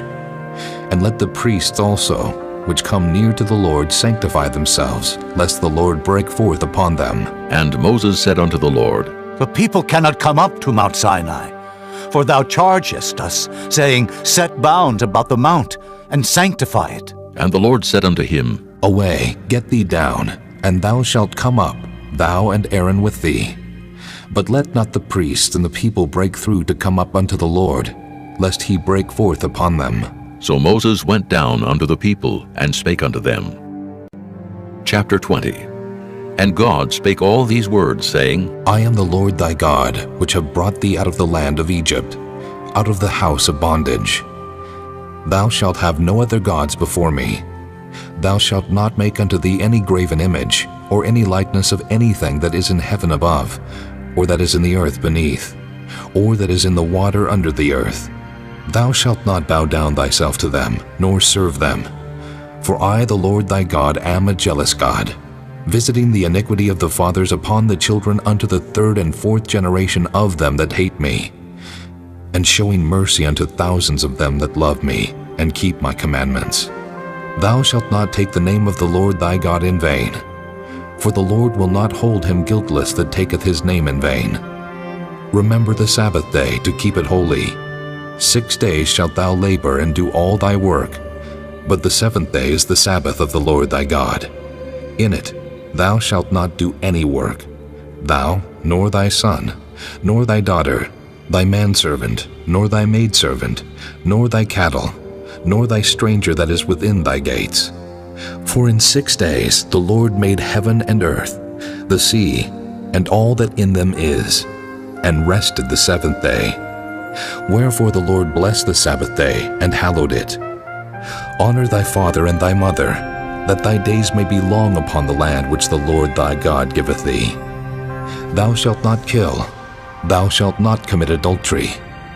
Thou shalt not steal. Thou shalt not bear false witness against thy neighbor. Thou shalt not covet thy neighbor's house. Thou shalt not covet thy neighbor's wife, nor his manservant, nor his maidservant, nor his ox, nor his ass, nor anything that is thy neighbor's. And all the people saw the thunderings and the lightnings, and the noise of the trumpet, and the mountain smoking. And when the people saw it, they removed and stood afar off. And they said unto Moses, Speak thou with us, and we will hear. But let not God speak with us, lest we die. And Moses said unto the people, Fear not, for God is come to prove you, and that his fear may be before your faces, that ye sin not. And the people stood afar off. And Moses drew near unto the thick darkness where God was. And the Lord said unto Moses, Thus thou shalt say unto the children of Israel, Ye have seen that I have talked with you from heaven. Ye shall not make with me gods of silver, neither shall ye make unto you gods of gold. An altar of earth thou shalt make unto me, and shalt sacrifice thereon thy burnt offerings, and thy peace offerings, thy sheep, and thine oxen. In all places where I record my name I will come unto thee, and I will bless thee. And if thou wilt make me an altar of stone, thou shalt not build it of hewn stone, for if thou lift up thy tool upon it, thou hast polluted it. Neither shalt thou go up by steps unto mine altar, that thy nakedness be not discovered thereon. Chapter 21. Now these are the judgments which thou shalt set before them. If thou buy an Hebrew servant, 6 years he shall serve, and in the 7th he shall go out free for nothing. If he came in by himself, he shall go out by himself. If he were married, then his wife shall go out with him. If his master have given him a wife, and she have borne him sons or daughters, the wife and her children shall be her master's, and he shall go out by himself. And if the servant shall plainly say, I love my master, my wife, and my children, I will not go out free, then his master shall bring him unto the judges. He shall also bring him to the door, or unto the doorpost, and his master shall bore his ear through with an awl, and he shall serve him forever. And if a man sell his daughter to be a maidservant, she shall not go out as the men servants do. If she please not her master, who hath betrothed her to himself, then shall he let her be redeemed. To sell her unto a strange nation he shall have no power, seeing he hath dealt deceitfully with her. And if he have betrothed her unto his son, he shall deal with her after the manner of daughters. If he take him another wife, her food, her raiment, and her duty of marriage shall he not diminish. And if he do not these 3 unto her, then shall she go out free without money. He that smiteth a man so that he die, shall be surely put to death. And if a man lie not in wait, but God deliver him into his hand, then I will appoint thee a place whither he shall flee. But if a man come presumptuously upon his neighbor to slay him with guile, thou shalt take him from mine altar, that he may die. And he that smiteth his father or his mother shall be surely put to death. And he that stealeth a man and selleth him, or if he be found in his hand, he shall surely be put to death. And he that curseth his father or his mother shall surely be put to death. And if men strive together, and one smite another with a stone or with his fist, and he die not, but keepeth his bed, if he rise again, and walk abroad upon his staff, then shall he that smote him be quit. Only he shall pay for the loss of his time, and shall cause him to be thoroughly healed. And if a man smite his servant or his maid with a rod, and he die under his hand, he shall be surely punished. Notwithstanding, if he continue a day or 2, he shall not be punished, for he is his money. If men strive and hurt a woman with child, so that her fruit depart from her, and yet no mischief follow, he shall be surely punished, according as the woman's husband will lay upon him, and he shall pay as the judges determine. And if any mischief follow, then thou shalt give life for life, eye for eye, tooth for tooth, hand for hand, foot for foot, burning for burning, wound for wound, stripe for stripe. And if a man smite the eye of his servant, or the eye of his maid, that it perish, he shall let him go free for his eye's sake. And if he smite out his manservant's tooth, or his maidservant's tooth, he shall let him go free for his tooth's sake. If an ox gore a man or a woman, that they die, then the ox shall be surely stoned, and his flesh shall not be eaten, but the owner of the ox shall be quit. But if the ox were wont to push with his horn in time past, and it hath been testified to his owner, and he hath not kept him in, but that he hath killed a man or a woman, the ox shall be stoned, and his owner also shall be put to death. If there be laid on him a sum of money, then he shall give for the ransom of his life whatsoever is laid upon him. Whether he have gored a son, or have gored a daughter, according to this judgment shall it be done unto him. If the ox shall push a manservant or a maidservant, he shall give unto their master 30 shekels of silver, and the ox shall be stoned. And if a man shall open a pit, or if a man shall dig a pit, and not cover it, and an ox or an ass fall therein, the owner of the pit shall make it good, and give money unto the owner of them, and the dead beast shall be his. And if one man's ox hurt another's, that he die, then they shall sell the live ox and divide the money of it, and the dead ox also they shall divide. Or if it be known that the ox hath used to push in time past, and his owner hath not kept him in, he shall surely pay ox for ox, and the dead shall be his own. Chapter 22. If a man shall steal an ox or a sheep and kill it or sell it, he shall restore 5 oxen for an ox, and 4 sheep for a sheep. If a thief be found breaking up, and be smitten that he die, there shall no blood be shed for him. If the sun be risen upon him, there shall be blood shed for him, for he should make full restitution. If he have nothing, then he shall be sold for his theft. If the theft be certainly found in his hand alive, whether it be ox or ass or sheep, he shall restore double. If a man shall cause a field or vineyard to be eaten, and shall put in his beast, and shall feed in another man's field, of the best of his own field, and of the best of his own vineyard, shall he make restitution. If fire break out, and catch in thorns, so that the stacks of corn, or the standing corn, or the field be consumed therewith, he that kindled the fire shall surely make restitution. If a man shall deliver unto his neighbor money or stuff to keep, and it be stolen out of the man's house, if the thief be found, let him pay double. If the thief be not found, then the master of the house shall be brought unto the judges, to see whether he have put his hand unto his neighbor's goods. For all manner of trespass, whether it be for ox, for ass, for sheep, for raiment, or for any manner of lost thing which another challengeth to be his, the cause of both parties shall come before the judges, and whom the judges shall condemn, he shall pay double unto his neighbor. If a man deliver unto his neighbor an ass, or an ox, or a sheep, or any beast to keep, and it die, or be hurt, or driven away, no man seeing it, then shall an oath of the Lord be between them both, that he hath not put his hand unto his neighbor's goods, and the owner of it shall accept thereof, and he shall not make it good. And if it be stolen from him, he shall make restitution unto the owner thereof.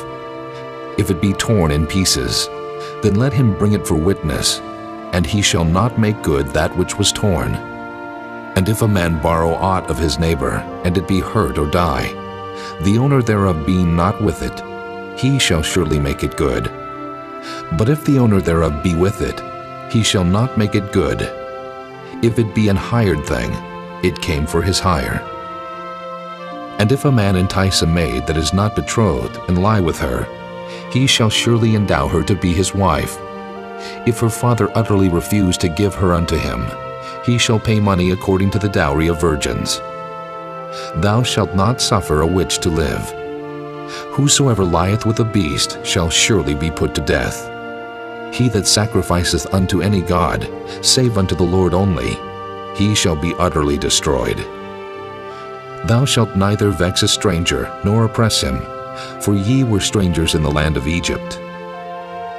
Ye shall not afflict any widow or fatherless child. If thou afflict them in any wise, and they cry at all unto me, I will surely hear their cry, and my wrath shall wax hot, and I will kill you with the sword, and your wives shall be widows, and your children fatherless. If thou lend money to any of my people that is poor by thee, thou shalt not be to him as an usurer, neither shalt thou lay upon him usury. If thou at all take thy neighbor's raiment to pledge, thou shalt deliver it unto him by that the sun goeth down, for that is his covering only. It is his raiment for his skin. Wherein shall he sleep? And it shall come to pass, when he crieth unto me, that I will hear, for I am gracious. Thou shalt not revile the gods, nor curse the ruler of thy people. Thou shalt not delay to offer the first of thy ripe fruits, and of thy liquors. The firstborn of thy son shalt thou give unto me.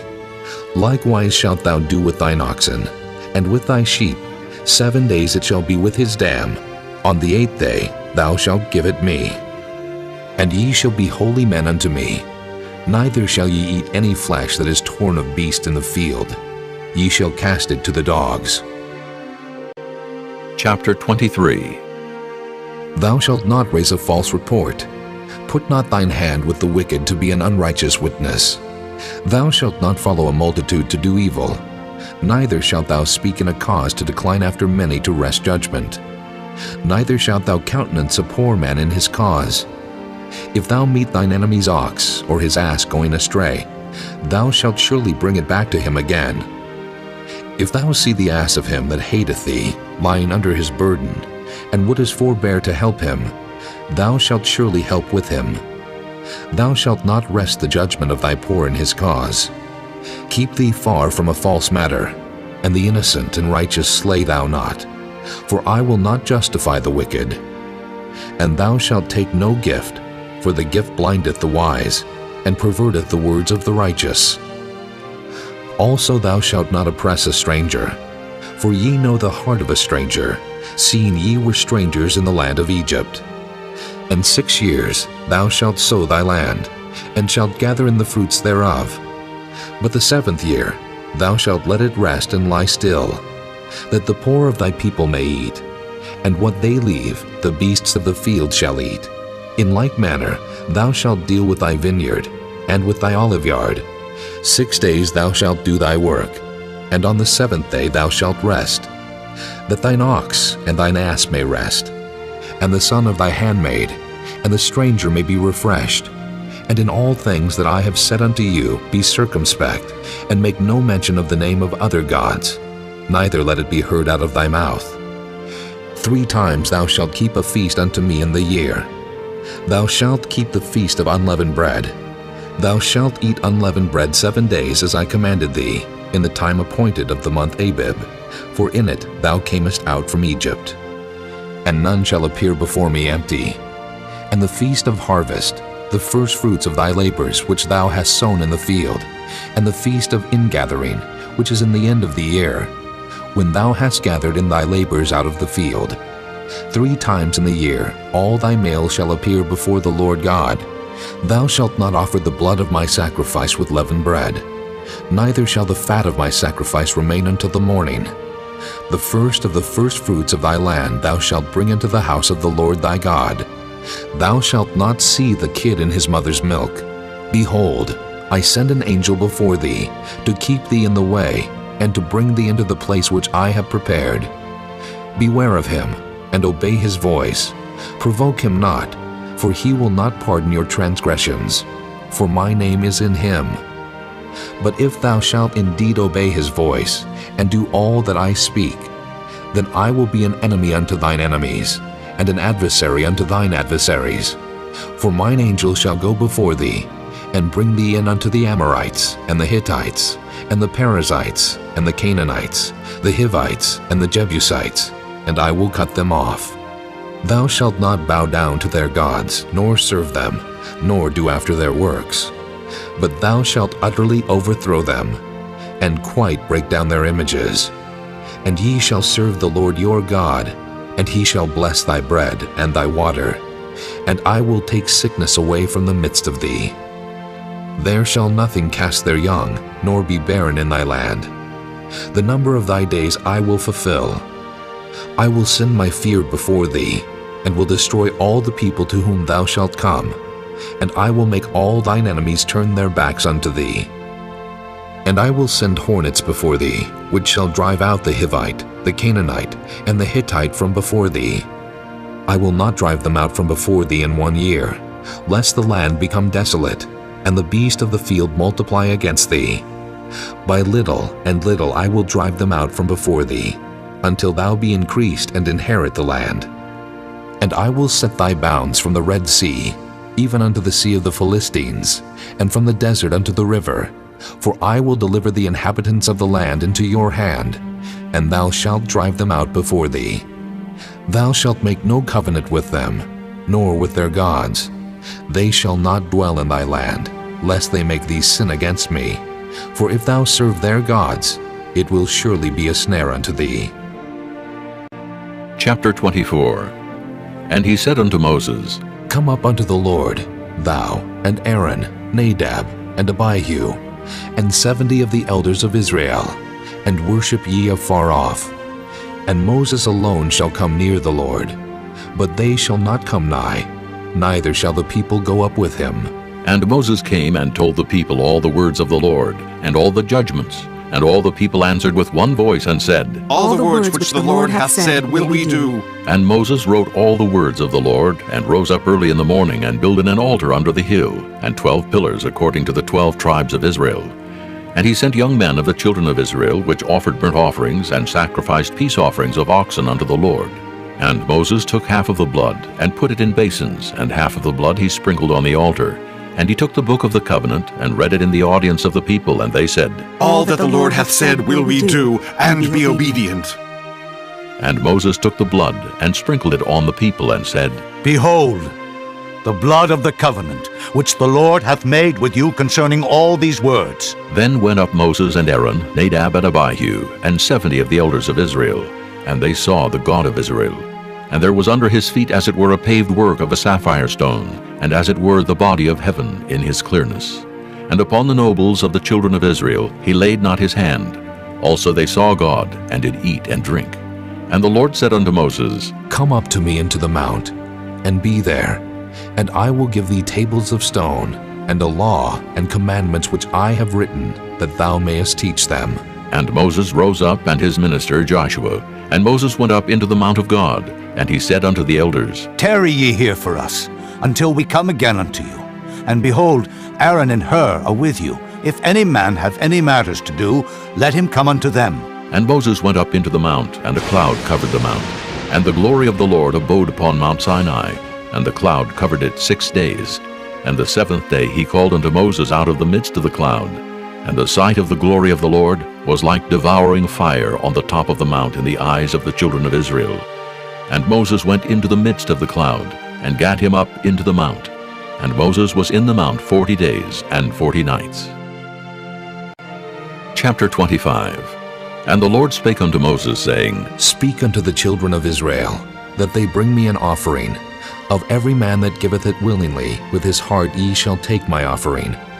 And this is the offering which ye shall take of them: gold, and silver, and brass, and blue, and purple, and scarlet, and fine linen, and goat's hair, and ram skins dyed red, and badger skins, and shittim wood, oil for the light, spices for anointing oil, and for sweet incense, onyx stones, and stones to be set in the ephod, and in the breastplate.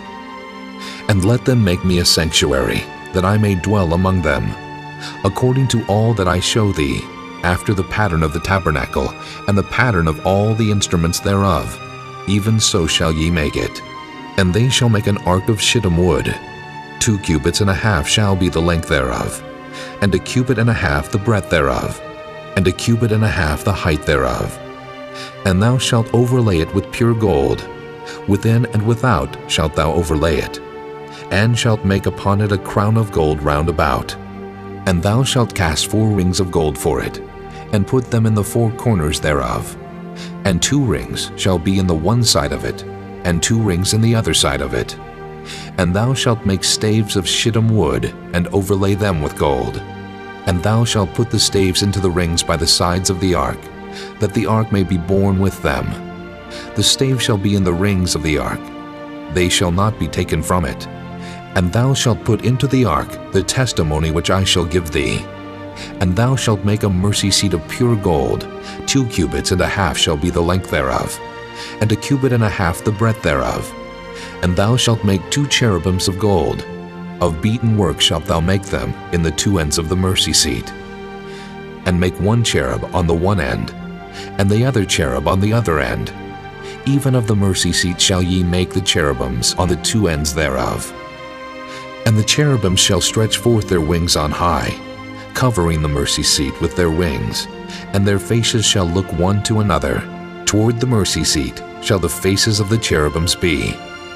And thou shalt put the mercy seat above upon the ark, and in the ark thou shalt put the testimony that I shall give thee.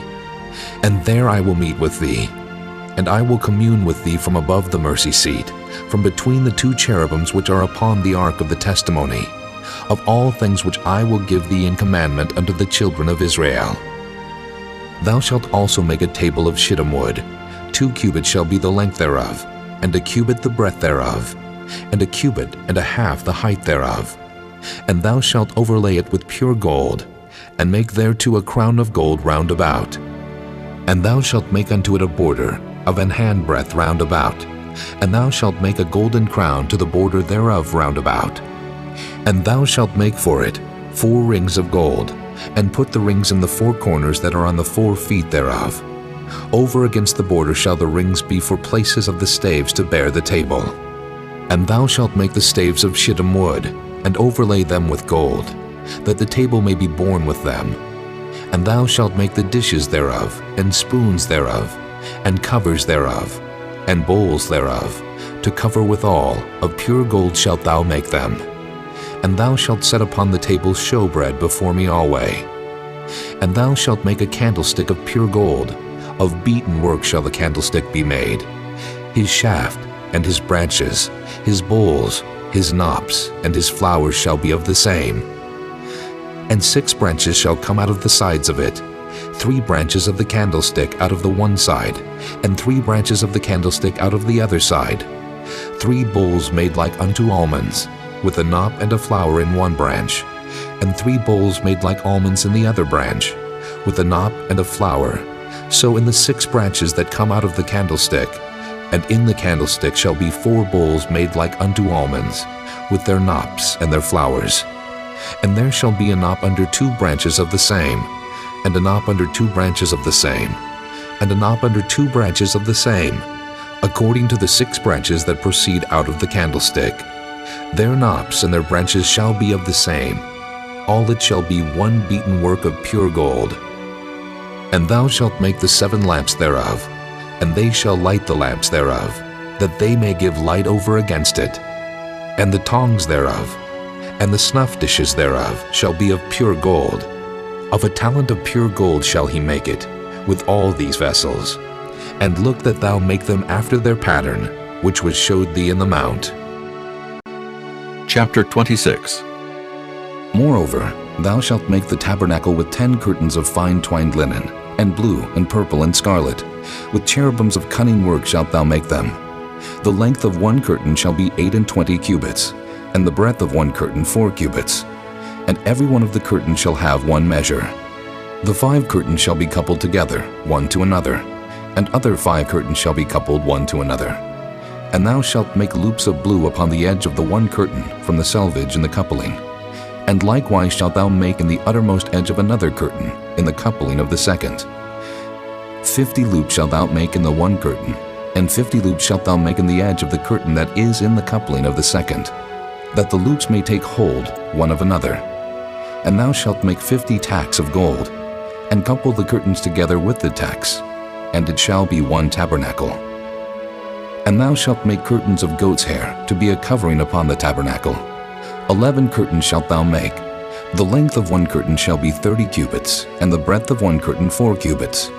And the 11 curtains shall be all of one measure. And thou shalt couple 5 curtains by themselves, and 6 curtains by themselves, and shalt double the 6th curtain in the forefront of the tabernacle. And thou shalt make 50 loops on the edge of the one curtain that is outmost in the coupling, and 50 loops in the edge of the curtain which coupleth the second. And thou shalt make 50 tacks of brass, and put the tacks into the loops, and couple the tent together, that it may be one.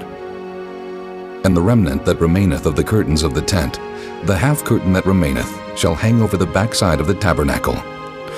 And a cubit on the one side, and a cubit on the other side of that which remaineth in the length of the curtains of the tent. It shall hang over the sides of the tabernacle, on this side and on that side to cover it. And thou shalt make a covering for the tent of ram skins dyed red, and a covering above of badger skins. And thou shalt make boards for the tabernacle of shittim wood standing up. 10 cubits shall be the length of a board, and a cubit and a half shall be the breadth of one board. 2 tenons shall there be in one board, set in order one against another. Thus shalt thou make for all the boards of the tabernacle. And thou shalt make the boards for the tabernacle 20 boards on the south side southward. And thou shalt make 40 sockets of silver under the 20 boards, 2 sockets under one board for his 2 tenons, and 2 sockets under another board for his 2 tenons. And for the second side of the tabernacle on the north side there shall be 20 boards. And there 40 sockets of silver, 2 sockets under one board, and 2 sockets under another board. And for the sides of the tabernacle westward, thou shalt make 6 boards. And 2 boards shalt thou make for the corners of the tabernacle in the 2 sides. And they shall be coupled together beneath, and they shall be coupled together above the head of it unto 1 ring. Thus shall it be for them both. They shall be for the 2 corners. And they shall be 8 boards, and their sockets of silver 16 sockets, 2 sockets under 1 board, and 2 sockets under another board. And thou shalt make bars of shittim wood, 5 for the boards of the one side of the tabernacle, and 5 bars for the boards of the other side of the tabernacle, and 5 bars for the boards of the side of the tabernacle, for the 2 sides westward. And the middle bar in the midst of the board shall reach from end to end. And thou shalt overlay the boards with gold, and make their rings of gold for places for the bars. And thou shalt overlay the bars with gold. And thou shalt rear up the tabernacle according to the fashion thereof, which was showed thee in the mount. And thou shalt make a veil of blue, and purple, and scarlet, and fine twined linen of cunning work. With cherubims shall it be made. And thou shalt hang it upon 4 pillars of shittim wood overlaid with gold. Their hooks shall be of gold upon the 4 sockets of silver. And thou shalt hang up the veil under the tacks, that thou mayest bring in thither within the veil the ark of the testimony. And the veil shall divide unto you between the holy place and the most holy. And thou shalt put the mercy seat upon the ark of the testimony in the most holy place.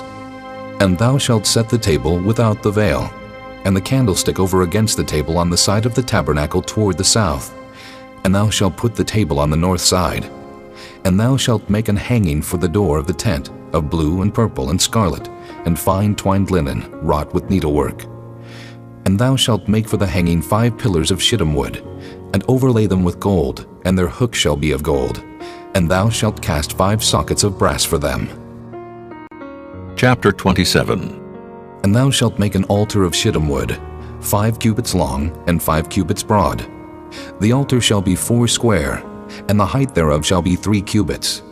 And thou shalt make the horns of it upon the 4 corners thereof. His horn shall be of the same. And thou shalt overlay it with brass. And thou shalt make his pans to receive his ashes, and his shovels, and his basins, and his flesh hooks, and his fire pans. All the vessels thereof thou shalt make of brass. And thou shalt make for it a grate of network of brass. And upon the net shalt thou make 4 brassen rings in the 4 corners thereof. And thou shalt put it under the compass of the altar beneath, that the net may be even to the midst of the altar. And thou shalt make staves for the altar, staves of shittim wood, and overlay them with brass. And the staves shall be put into the rings, and the staves shall be upon the 2 sides of the altar to bear it. Hollow with boards shalt thou make it. As it was showed thee in the mount, so shall they make it. And thou shalt make the court of the tabernacle. For the south side southward there shall be hangings for the court of fine twined linen, of 100 cubits long for one side. And the 20 pillars thereof, and their 20 sockets shall be of brass. The hooks of the pillars, and their fillets shall be of silver.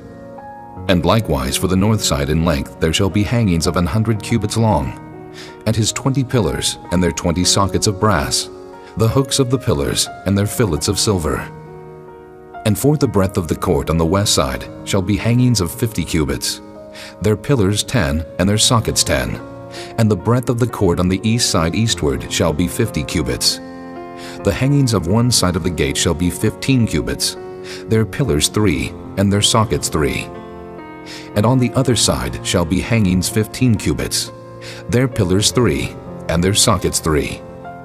And for the gate of the court shall be an hanging of 20 cubits, of blue and purple and scarlet, and fine twined linen, wrought with needlework.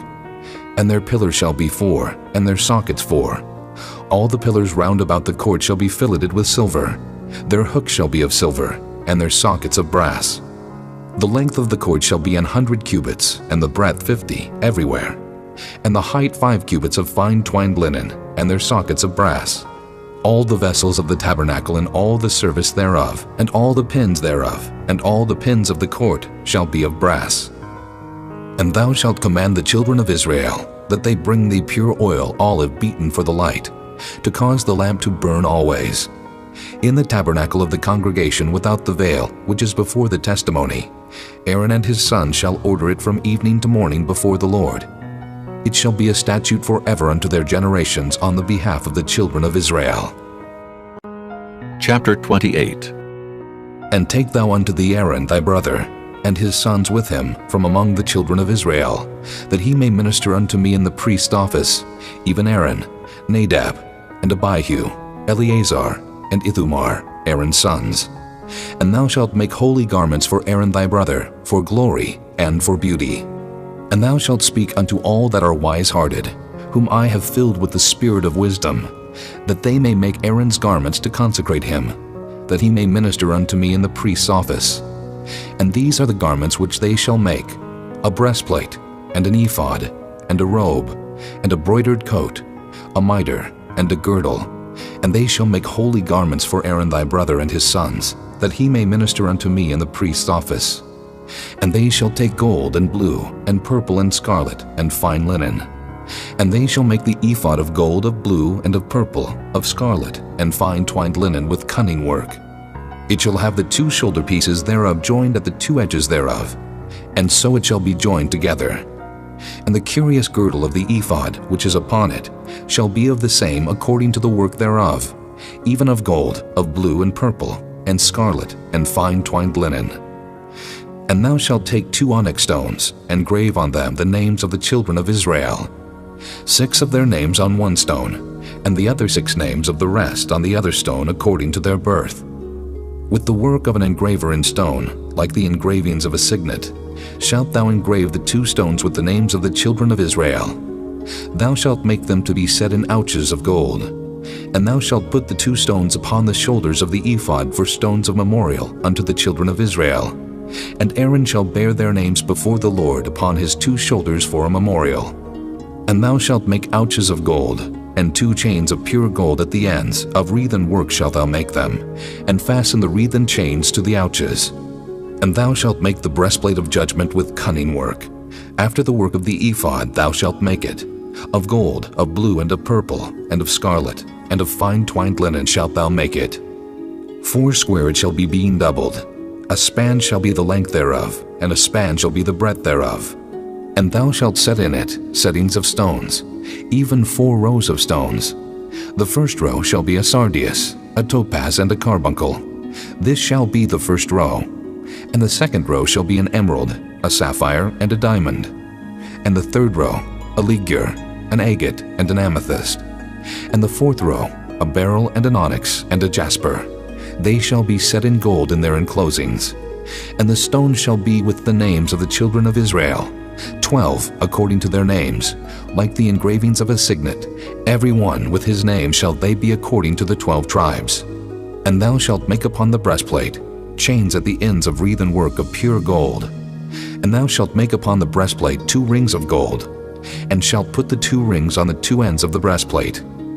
And thou shalt put the 2 wreathen chains of gold in the 2 rings which are on the ends of the breastplate.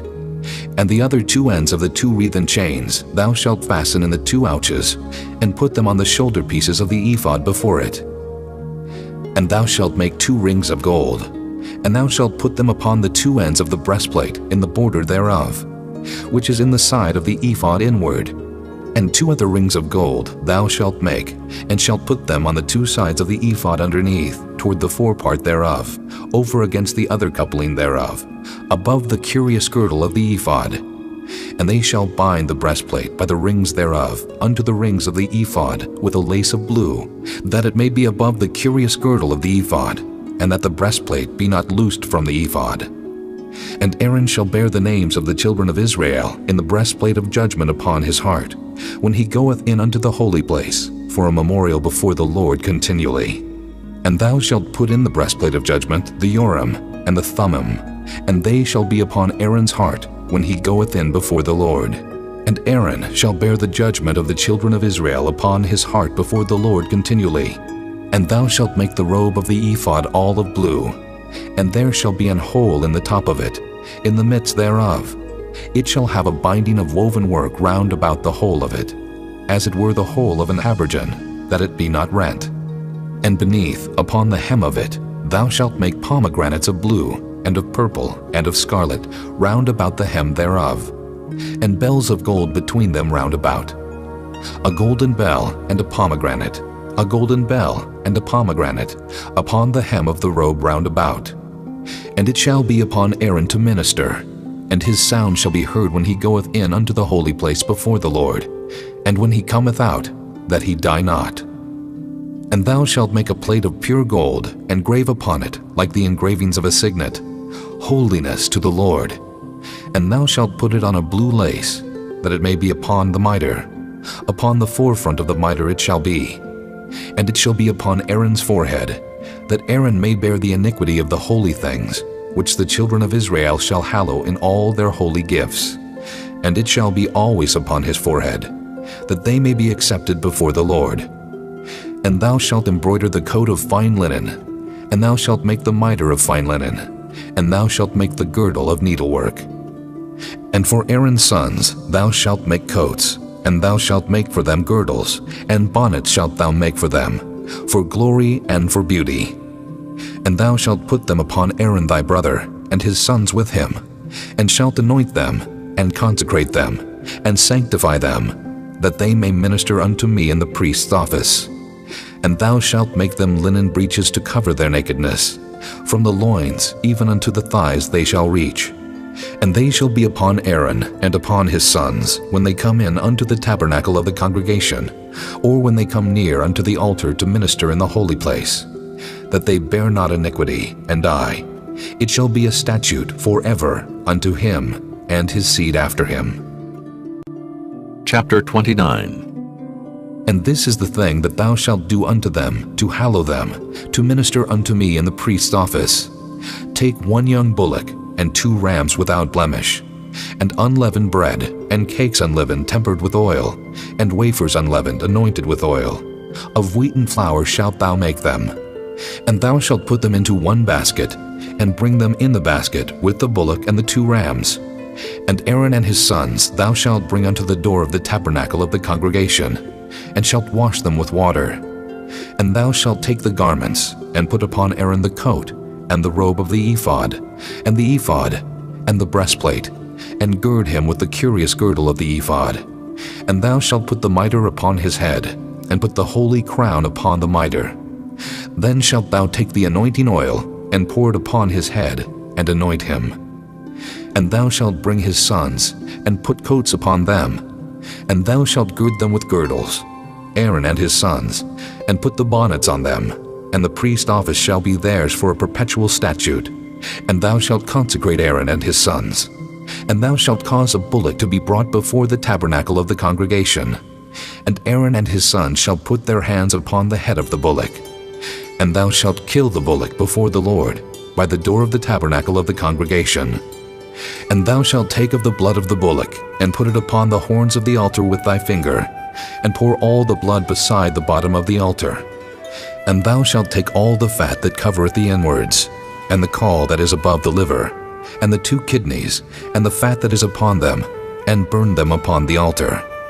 But the flesh of the bullock, and his skin, and his dung, shalt thou burn with fire without the camp. It is a sin offering. Thou shalt also take 1 ram, and Aaron and his sons shall put their hands upon the head of the ram. And thou shalt slay the ram. And thou shalt take his blood, and sprinkle it round about upon the altar. And thou shalt cut the ram in pieces, and wash the inwards of him, and his legs, and put them unto his pieces, and unto his head. And thou shalt burn the whole ram upon the altar. It is a burnt offering unto the Lord. It is a sweet savor, an offering made by fire unto the Lord. And thou shalt take the other ram, and Aaron and his sons shall put their hands upon the head of the ram.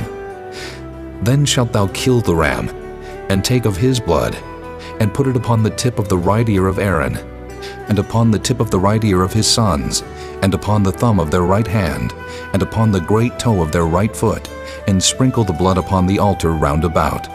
And thou shalt take of the blood that is upon the altar, and of the anointing oil, and sprinkle it upon Aaron, and upon his garments, and upon his sons, and upon the garments of his sons with him. And he shall be hallowed, and his garments and his sons' garments with him.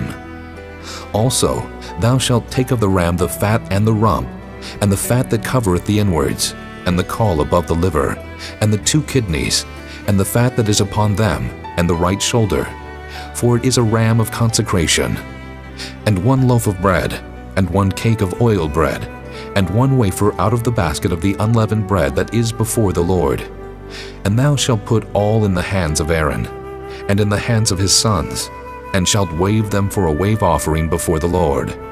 And thou shalt receive them of their hands, and burn them upon the altar for a burnt offering, for a sweet savor before the Lord.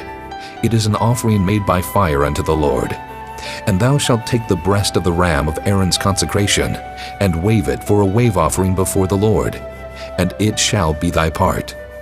And thou shalt sanctify the breast of the wave offering, and the shoulder of the heave offering, which is waved, and which is heaved up, of the ram of the consecration, even of that which is for Aaron, and of that which is for his sons.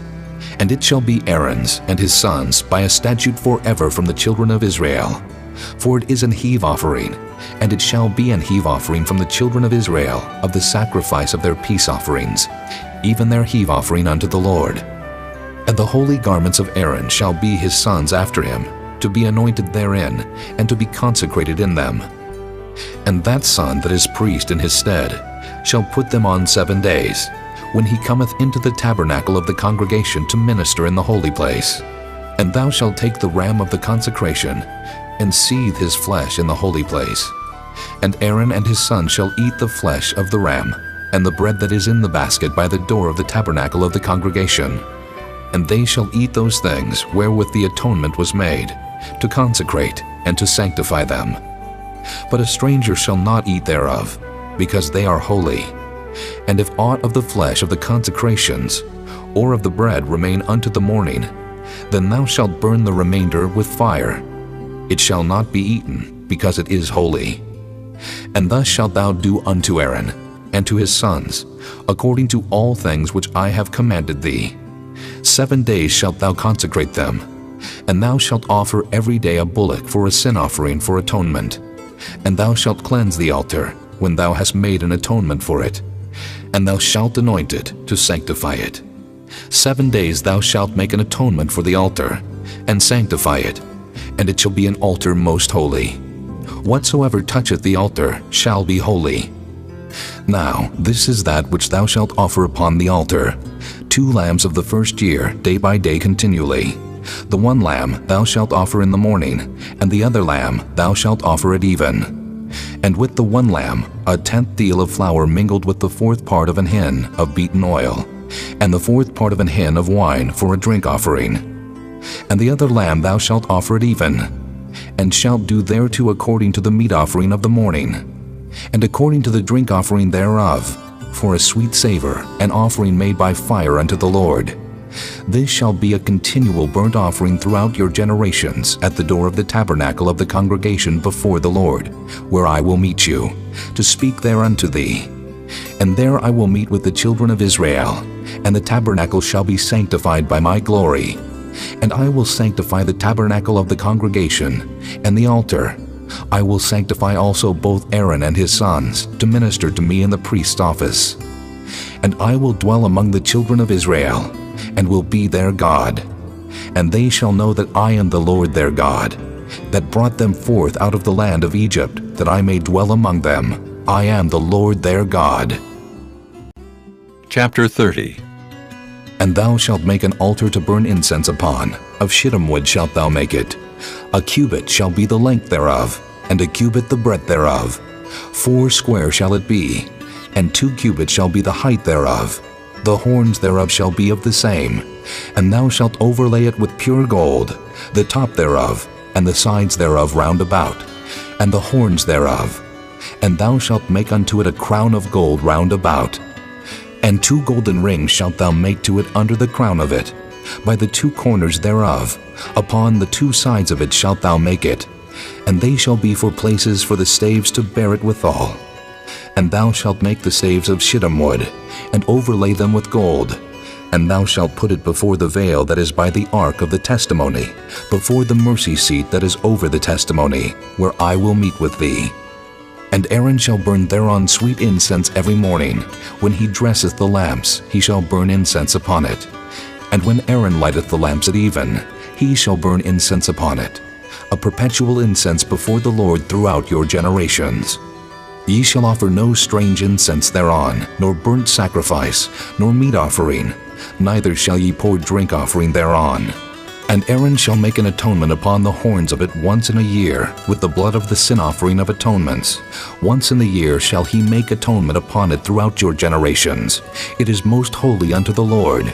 And the Lord spake unto Moses, saying, When thou takest the sum of the children of Israel after their number, then shall they give every man a ransom for his soul unto the Lord, when thou numberest them, that there be no plague among them when thou numberest them. This they shall give, every one that passeth among them that are numbered, half a shekel after the shekel of the sanctuary. A shekel is 20 gerahs, and half shekel shall be the offering of the Lord.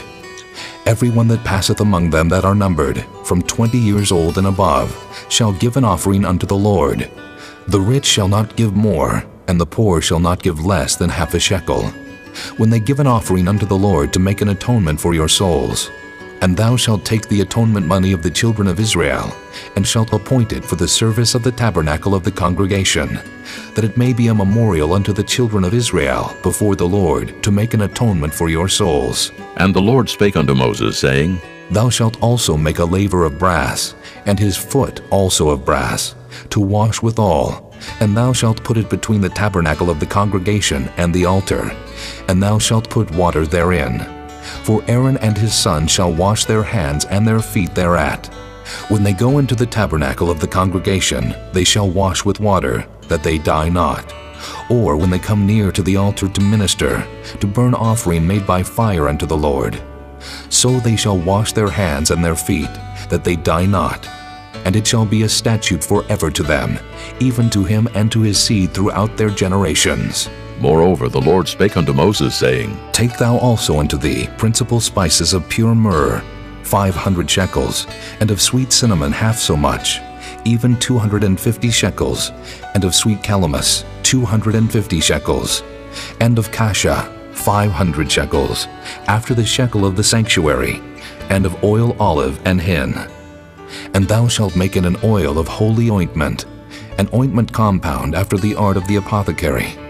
It shall be an holy anointing oil. And thou shalt anoint the tabernacle of the congregation therewith, and the ark of the testimony, and the table, and all his vessels, and the candlestick, and his vessels, and the altar of incense, and the altar of burnt offering with all his vessels, and the laver, and his foot. And thou shalt sanctify them, that they may be most holy. Whatsoever toucheth them shall be holy. And thou shalt anoint Aaron and his sons, and consecrate them, that they may minister unto me in the priest's office.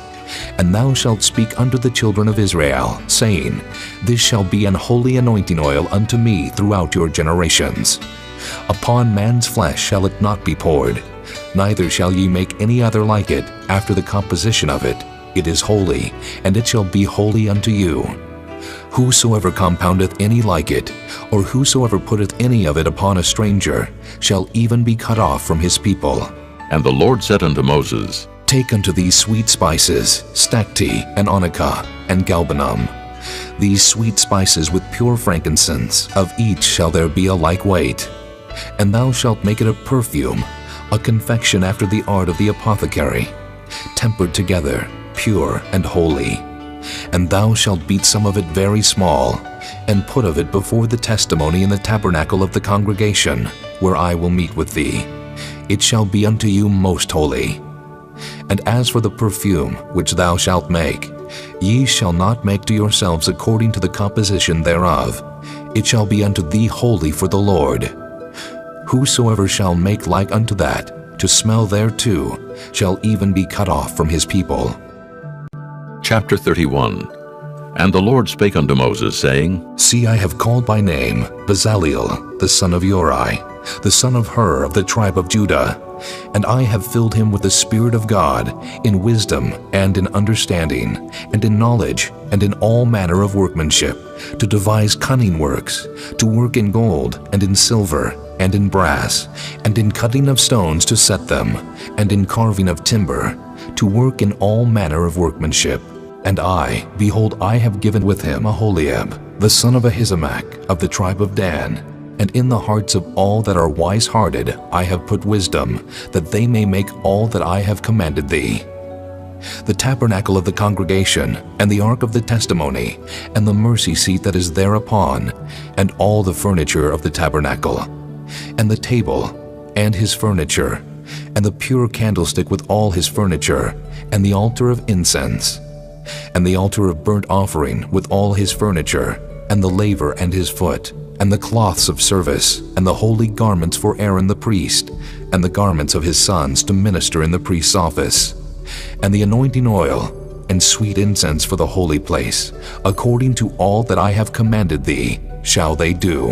And the Lord spake unto Moses, saying, Speak thou also unto the children of Israel, saying, Verily, my Sabbaths ye shall keep, for it is a sign between me and you throughout your generations, that ye may know that I am the Lord that doth sanctify you. Ye shall keep the Sabbath therefore, for it is holy unto you.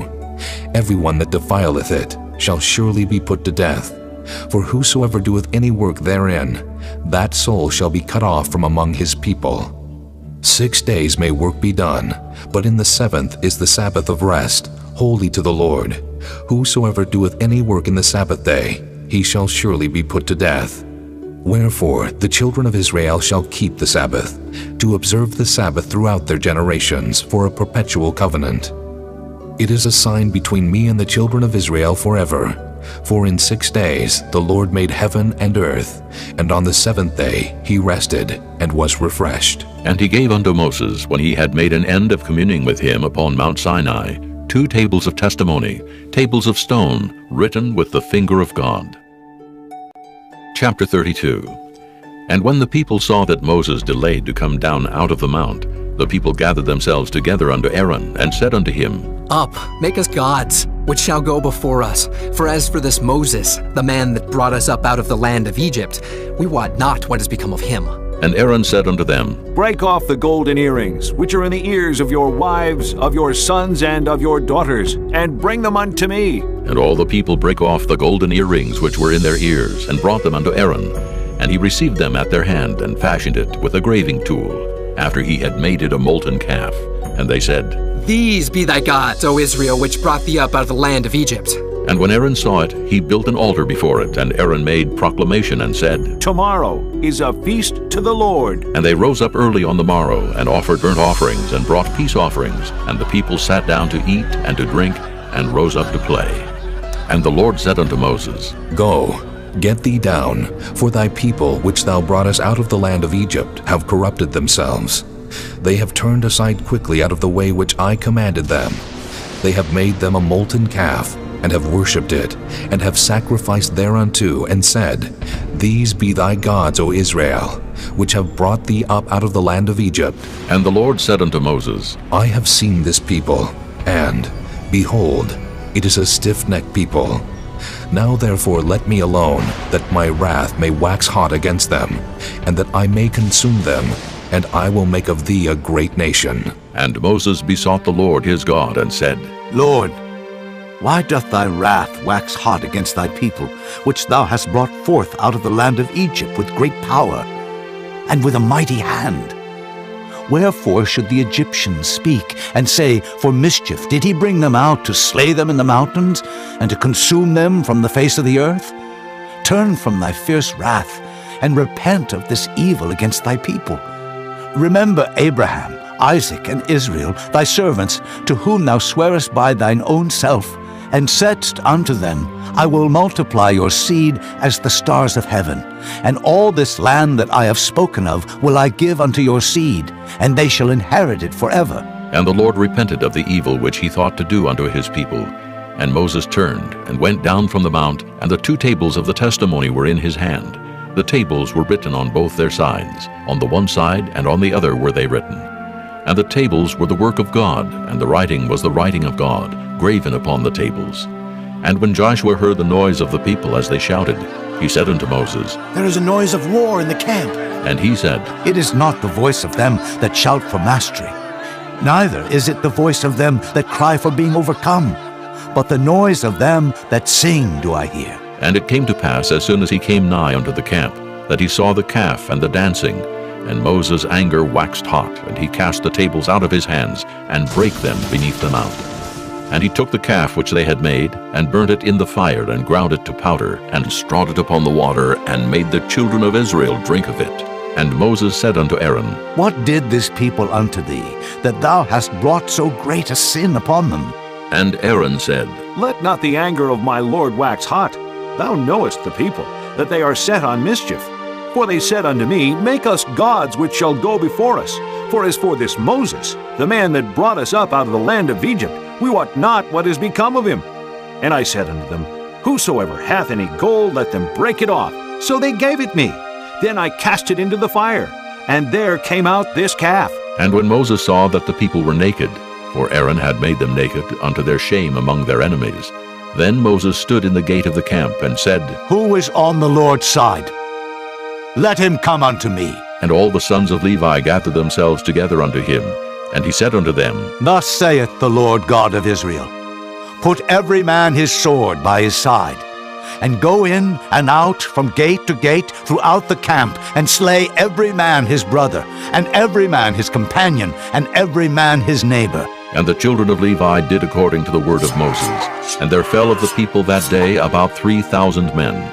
For Moses had said, Consecrate yourselves today to the Lord, even every man upon his son, and upon his brother, that he may bestow upon you a blessing this day. And it came to pass on the morrow, that Moses said unto the people, Ye have sinned a great sin. And now I will go up unto the Lord. Peradventure I shall make an atonement for your sin. And Moses returned unto the Lord, and said, Oh, this people have sinned a great sin, and have made them gods of gold. Yet now, if thou wilt forgive their sin, and if not, blot me, I pray thee, out of thy book which thou hast written. And the Lord said unto Moses, Whosoever hath sinned against me, him will I blot out of my book. Therefore now go, lead the people unto the place of which I have spoken unto thee.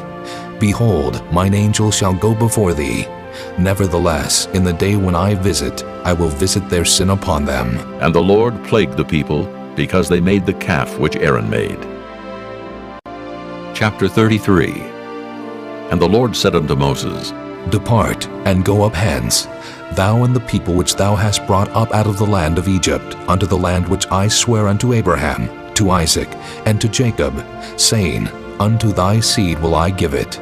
And I will send an angel before thee, and I will drive out the Canaanite, the Amorite, and the Hittite, and the Perizzite, the Hivite, and the Jebusite, unto a land flowing with milk and honey. For I will not go up in the midst of thee, for thou art a stiff-necked people, lest I consume thee in the way. And when the people heard these evil tidings, they mourned, and no man did put on him his ornaments. For the Lord had said unto Moses, Say unto the children of Israel, Ye are a stiff-necked people. I will come up into the midst of thee in a moment, and consume thee. Therefore now put off thy ornaments from thee, that I may know what to do unto thee. And the children of Israel stripped themselves of their ornaments by the Mount Horeb. And Moses took the tabernacle, and pitched it without the camp, afar off from the camp, and called it the tabernacle of the congregation. And it came to pass that every one which sought the Lord went out unto the tabernacle of the congregation, which was without the camp. And it came to pass, when Moses went out unto the tabernacle, that all the people rose up, and stood every man at his tent door, and looked after Moses until he was gone into the tabernacle.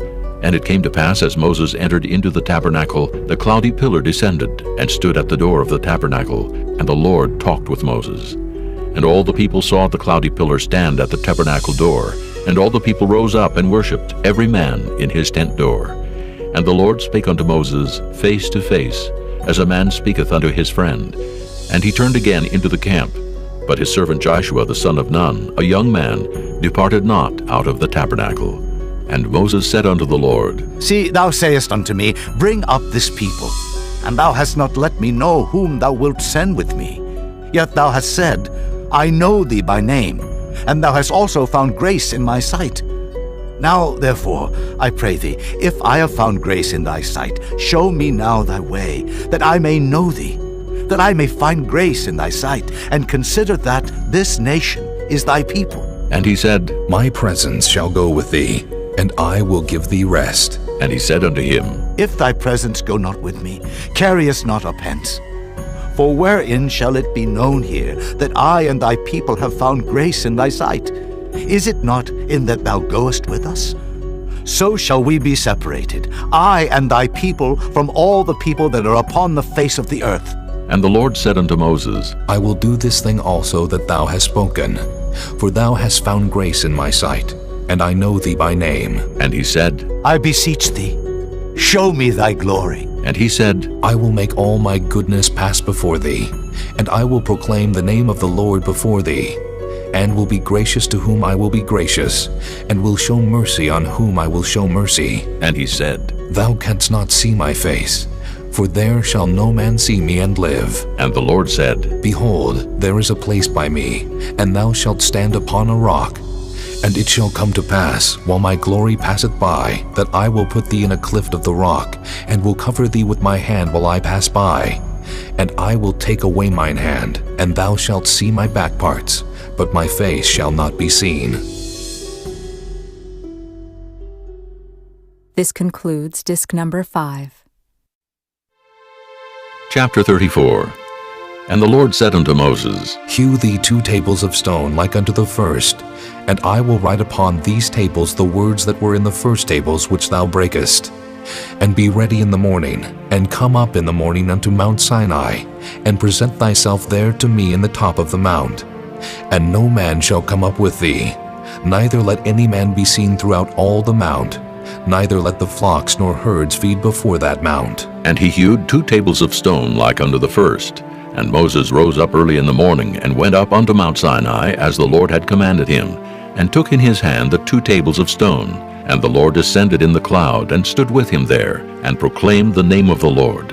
And the Lord passed by before him, and proclaimed, The Lord God, merciful and gracious, long-suffering and abundant in goodness and truth, keeping mercy for thousands, forgiving iniquity and transgression and sin, and that will by no means clear the guilty, visiting the iniquity of the fathers upon the children, and upon the children's children, unto the 3rd and to the 4th generation. And Moses made haste, and bowed his head toward the earth, and worshipped. And he said, If now I have found grace in thy sight, O Lord, let my Lord, I pray thee, go among us, for it is a stiff-necked people. And pardon our iniquity and our sin, and take us for thine inheritance. And he said, Behold, I make a covenant. Before all thy people I will do marvels, such as have not been done in all the earth, nor in any nation. And all the people among which thou art shall see the work of the Lord, for it is a terrible thing that I will do with thee. Observe thou that which I command thee this day. Behold, I drive out before thee the Amorite, and the Canaanite, and the Hittite, and the Perizzite, and the Hivite, and the Jebusite. Take heed to thyself, lest thou make a covenant with the inhabitants of the land whither thou goest, lest it be for a snare in the midst of thee. But ye shall destroy their altars, break their images, and cut down their groves. For thou shalt worship no other God, for the Lord, whose name is jealous, is a jealous God, lest thou make a covenant with the inhabitants of the land, and they go a-whoring after their gods, and do sacrifice unto their gods, and one call thee, and thou eat of his sacrifice. And thou take of their daughters unto thy sons, and their daughters go a-whoring after their gods, and make thy sons go a-whoring after their gods. Thou shalt make thee no molten gods. The feast of unleavened bread shalt thou keep. 7 days thou shalt eat unleavened bread, as I commanded thee in the time of the month Abib. For in the month Abib thou camest out from Egypt. All that openeth the matrix is mine, and every firstling among thy cattle, whether ox or sheep that is male. But the firstling of an ass thou shalt redeem with a lamb, and if thou redeem him not, then shalt thou break his neck. All the firstborn of thy sons thou shalt redeem, and none shall appear before me empty. 6 days thou shalt work, but on the 7th day thou shalt rest. In earing time and in harvest thou shalt rest. And thou shalt observe the feast of weeks, of the firstfruits of wheat harvest, and the feast of ingathering at the year's end. Thrice in the year shall all your men children appear before the Lord God, the God of Israel. For I will cast out the nations before thee, and enlarge thy borders. Neither shall any man desire thy land when thou shalt go up to appear before the Lord thy God thrice in the year. Thou shalt not offer the blood of my sacrifice with leaven, neither shall the sacrifice of the feast of the Passover be left unto the morning. The first of the firstfruits of thy land thou shalt bring unto the house of the Lord thy God. Thou shalt not see the kid in his mother's milk. And the Lord said unto Moses, Write thou these words, for after the tenor of these words I have made a covenant with thee and with Israel. And he was there with the Lord 40 days and 40 nights. He did neither eat bread nor drink water, and he wrote upon the tables the words of the covenant, the 10 commandments. And it came to pass, when Moses came down from Mount Sinai with the 2 tables of testimony in Moses' hand, when he came down from the mount, that Moses wist not that the skin of his face shone while he talked with him. And when Aaron and all the children of Israel saw Moses, behold, the skin of his face shone, and they were afraid to come nigh him. And Moses called unto them, and Aaron and all the rulers of the congregation returned unto him, and Moses talked with them. And afterward all the children of Israel came nigh, and he gave them in commandment all that the Lord had spoken with him in Mount Sinai. Until Moses had done speaking with them, he put a veil on his face. But when Moses went in before the Lord to speak with him, he took the veil off until he came out. And he came out and spake unto the children of Israel that which he was commanded. And the children of Israel saw the face of Moses, that the skin of Moses' face shone. And Moses put the veil upon his face again, until he went in to speak with him. Chapter 35. And Moses gathered all the congregation of the children of Israel together, and said unto them, These are the words which the Lord hath commanded, that ye should do them. 6 days shall work be done, but on the 7th day there shall be to you an holy day, a Sabbath of rest to the Lord. Whosoever doeth work therein shall be put to death.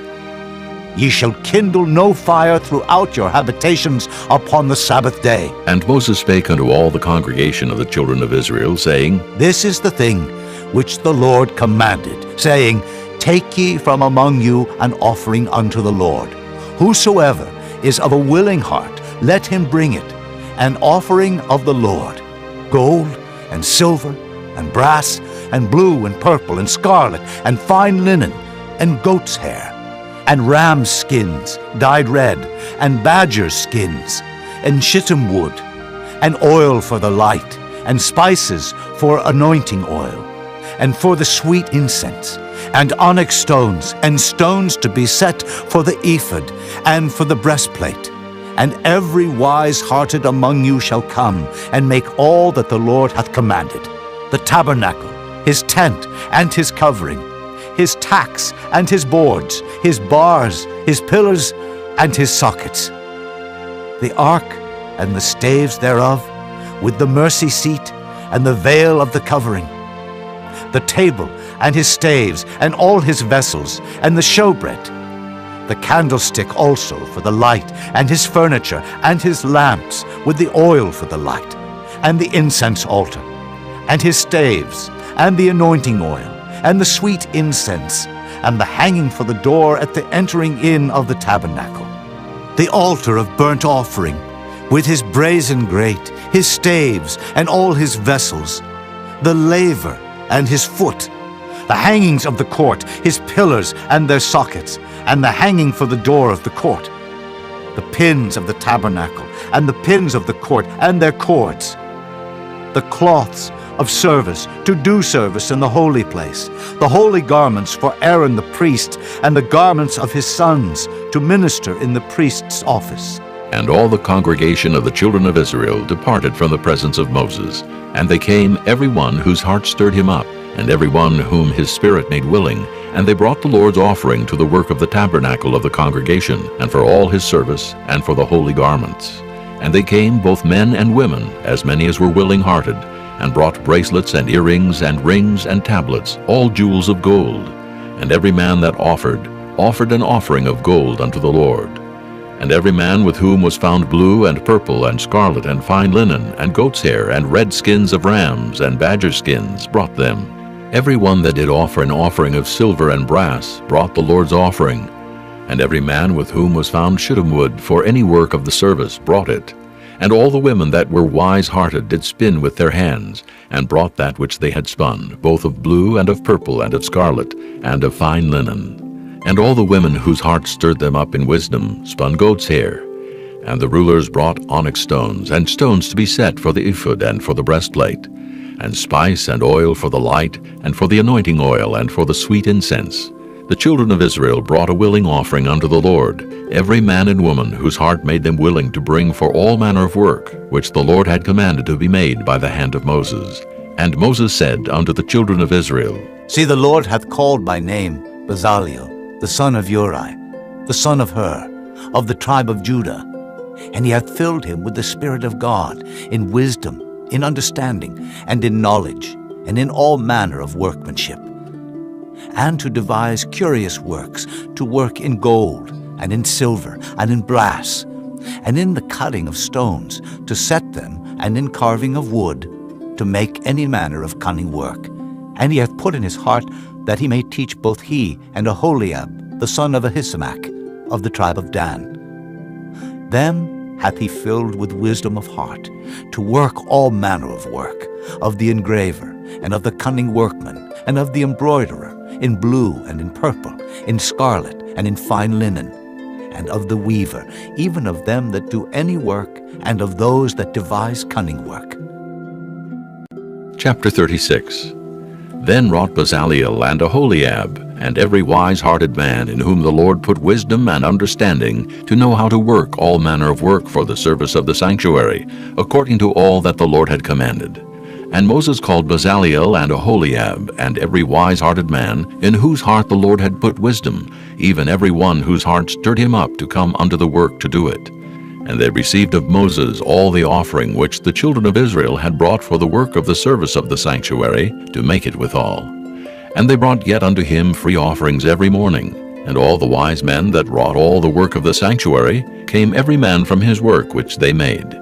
And they spake unto Moses, saying, The people bring much more than enough for the service of the work, which the Lord commanded to make. And Moses gave commandment, and they caused it to be proclaimed throughout the camp, saying, Let neither man nor woman make any more work for the offering of the sanctuary. So the people were restrained from bringing, for the stuff they had was sufficient for all the work to make it, and too much.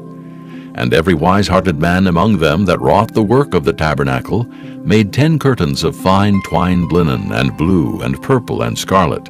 With cherubims of cunning work made he them. The length of one curtain was 28 cubits, and the breadth of one curtain 4 cubits. The curtains were all of one size. And he coupled the 5 curtains one unto another, and the other 5 curtains he coupled one unto another. And he made loops of blue on the edge of one curtain from the selvage in the coupling. Likewise he made in the uttermost side of another curtain, in the coupling of the second. 50 loops made he in one curtain, and 50 loops made he in the edge of the curtain, which was in the coupling of the second.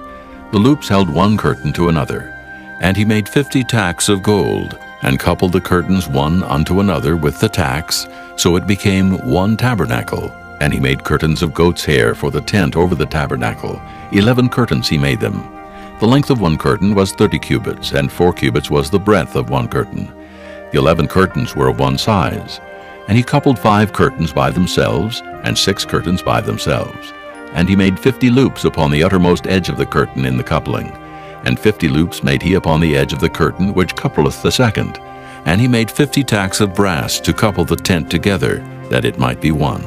And he made a covering for the tent of ram skin dyed red, and a covering of badger skin above that. And he made boards for the tabernacle of shittim wood standing up.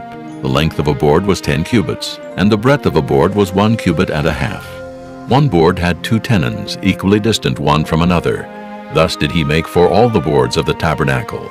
And he made boards for the tabernacle, 20 boards for the south side southward.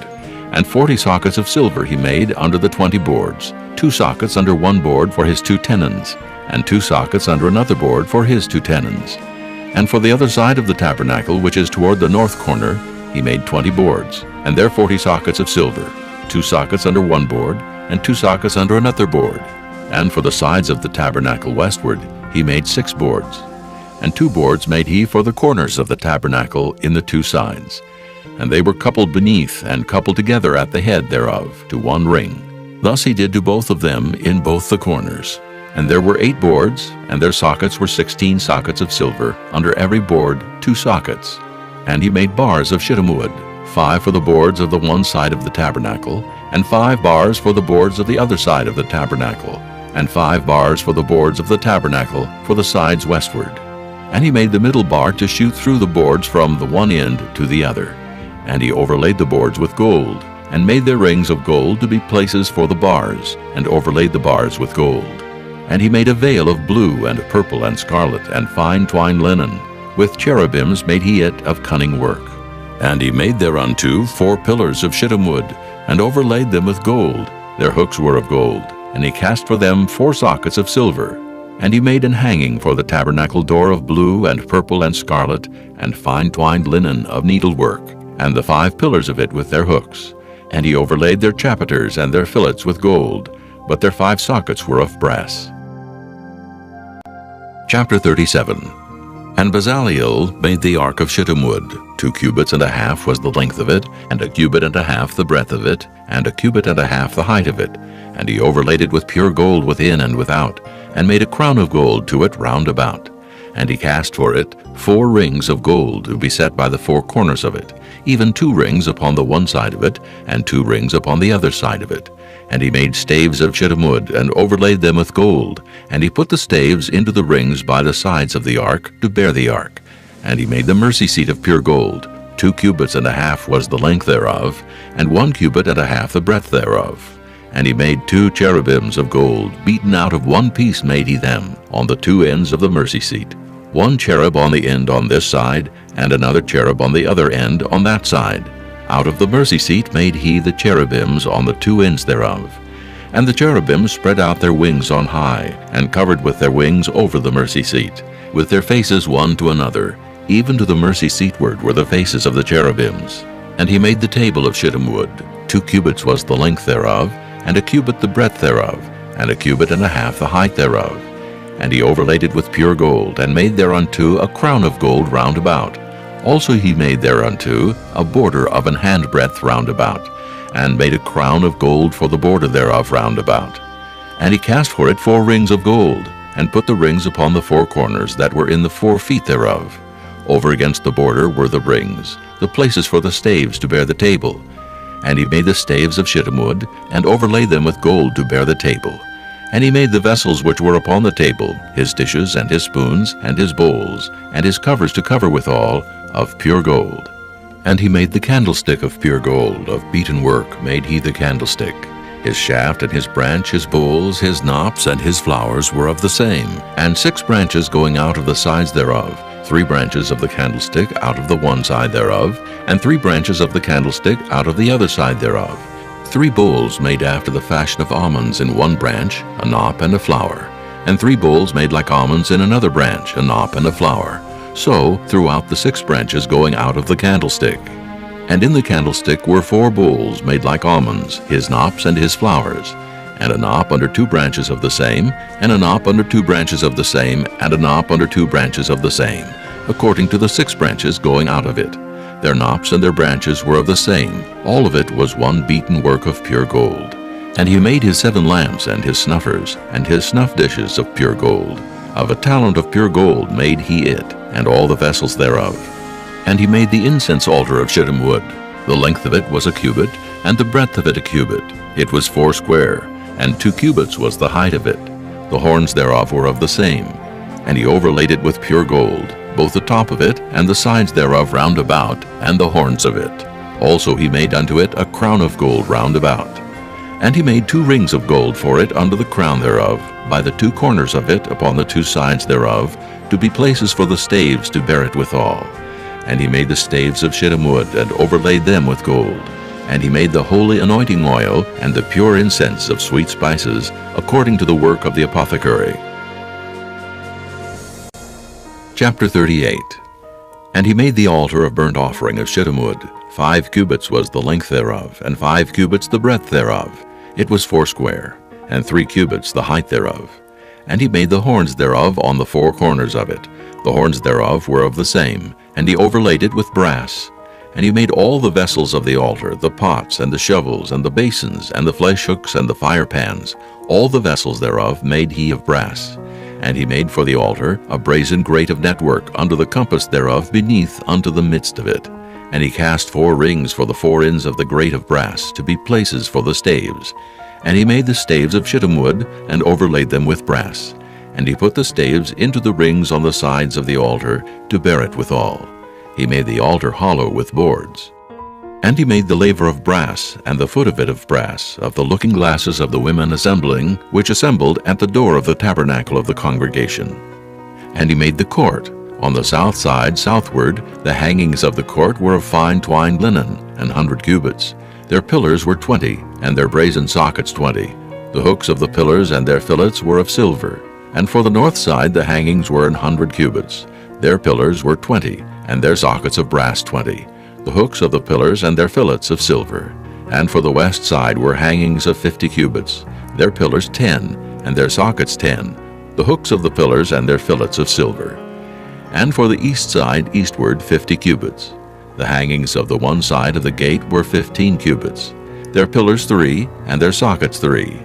And for the other side of the court gate, on this hand and that hand, were hangings of 15 cubits. Their pillars 3, and their sockets 3. All the hangings of the court round about were of fine twined linen. And the sockets for the pillars were of brass, the hooks of the pillars and their fillets of silver, and the overlaying of their chapiters of silver, and all the pillars of the court were filleted with silver. And the hanging for the gate of the court was needlework of blue and purple and scarlet and fine twined linen, and 20 cubits was the length, and the height and the breadth was 5 cubits, answerable to the hangings of the court. And their pillars were 4, and their sockets of brass 4, their hooks of silver, and the overlaying of their chapiters, and their fillets of silver. And all the pins of the tabernacle, and of the court round about, were of brass.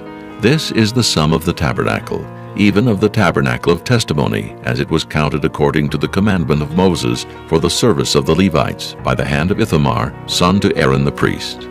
And Bezaleel, the son of Uri, the son of Hur, of the tribe of Judah, made all that the Lord commanded Moses. And with him was Aholiab, son of Ahishamach, of the tribe of Dan, an engraver, and a cunning workman, and an embroiderer in blue and in purple and in scarlet and fine linen. All the gold that was occupied for the work in all the work of the holy place, even the gold of the offering, was 29 talents, and 730 shekels, after the shekel of the sanctuary. And the silver of them that were numbered of the congregation was 100 talents, and 1,760 shekels, after the shekel of the sanctuary. A beka for every man, that is, half a shekel after the shekel of the sanctuary, for every one that went to be numbered from 20 years old and upward, for 600,000 and 3,550 men. And of the 100 talents of silver were cast the sockets of the sanctuary, and the sockets of the veil, 100 sockets of the 100 talents, a talent for a socket. And of the 1,775 shekels he made hooks for the pillars, and overlaid their chapiters, and filleted them.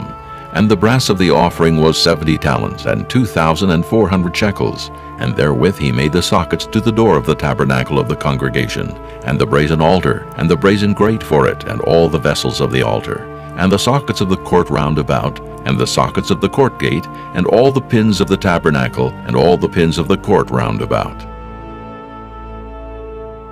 Chapter 39. And of the blue and purple and scarlet they made cloths of service, to do service in the holy place, and made the holy garments for Aaron, as the Lord commanded Moses. And he made the ephod of gold, blue and purple and scarlet, and fine twined linen.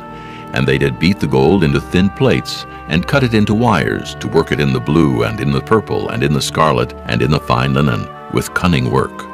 They made shoulder pieces for it, to couple it together. By the 2 edges was it coupled together. And the curious girdle of his ephod that was upon it was of the same, according to the work thereof, of gold, blue, and purple, and scarlet, and fine twined linen, as the Lord commanded Moses.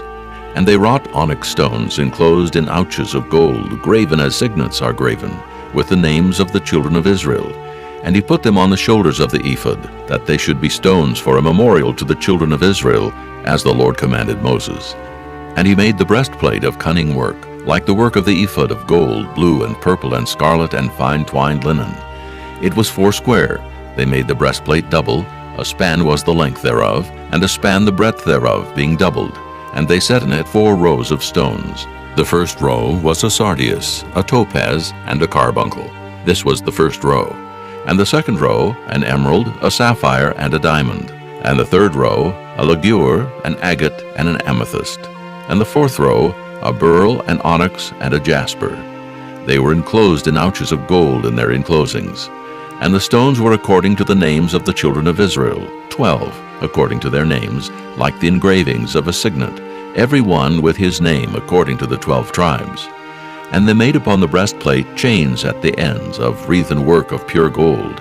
And they made 2 ouches of gold, and 2 gold rings, and put the 2 rings in the 2 ends of the breastplate.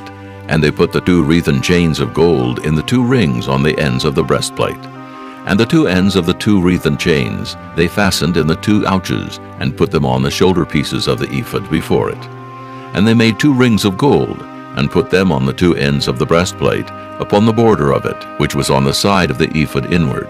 And they made 2 other golden rings, and put them on the 2 sides of the ephod underneath, toward the forepart of it, over against the other coupling thereof, above the curious girdle of the ephod. And they did bind the breastplate by his rings unto the rings of the ephod with a lace of blue, that it might be above the curious girdle of the ephod, and that the breastplate might not be loosed from the ephod, as the Lord commanded Moses. And he made the robe of the ephod of woven work, all of blue, and there was an hole in the midst of the robe, as the hole of an habergeon, with a band round about the hole, that it should not rend. And they made upon the hems of the robe pomegranates of blue, and purple, and scarlet, and twined linen. And they made bells of pure gold, and put the bells between the pomegranates upon the hem of the robe, round about between the pomegranates. A bell and a pomegranate, a bell and a pomegranate, round about the hem of the robe to minister in, as the Lord commanded Moses. And they made coats of fine linen of woven work for Aaron and for his sons, and a mitre of fine linen, and goodly bonnets of fine linen, and linen breeches of fine twined linen, and a girdle of fine twined linen, and blue and purple and scarlet, of needlework, as the Lord commanded Moses.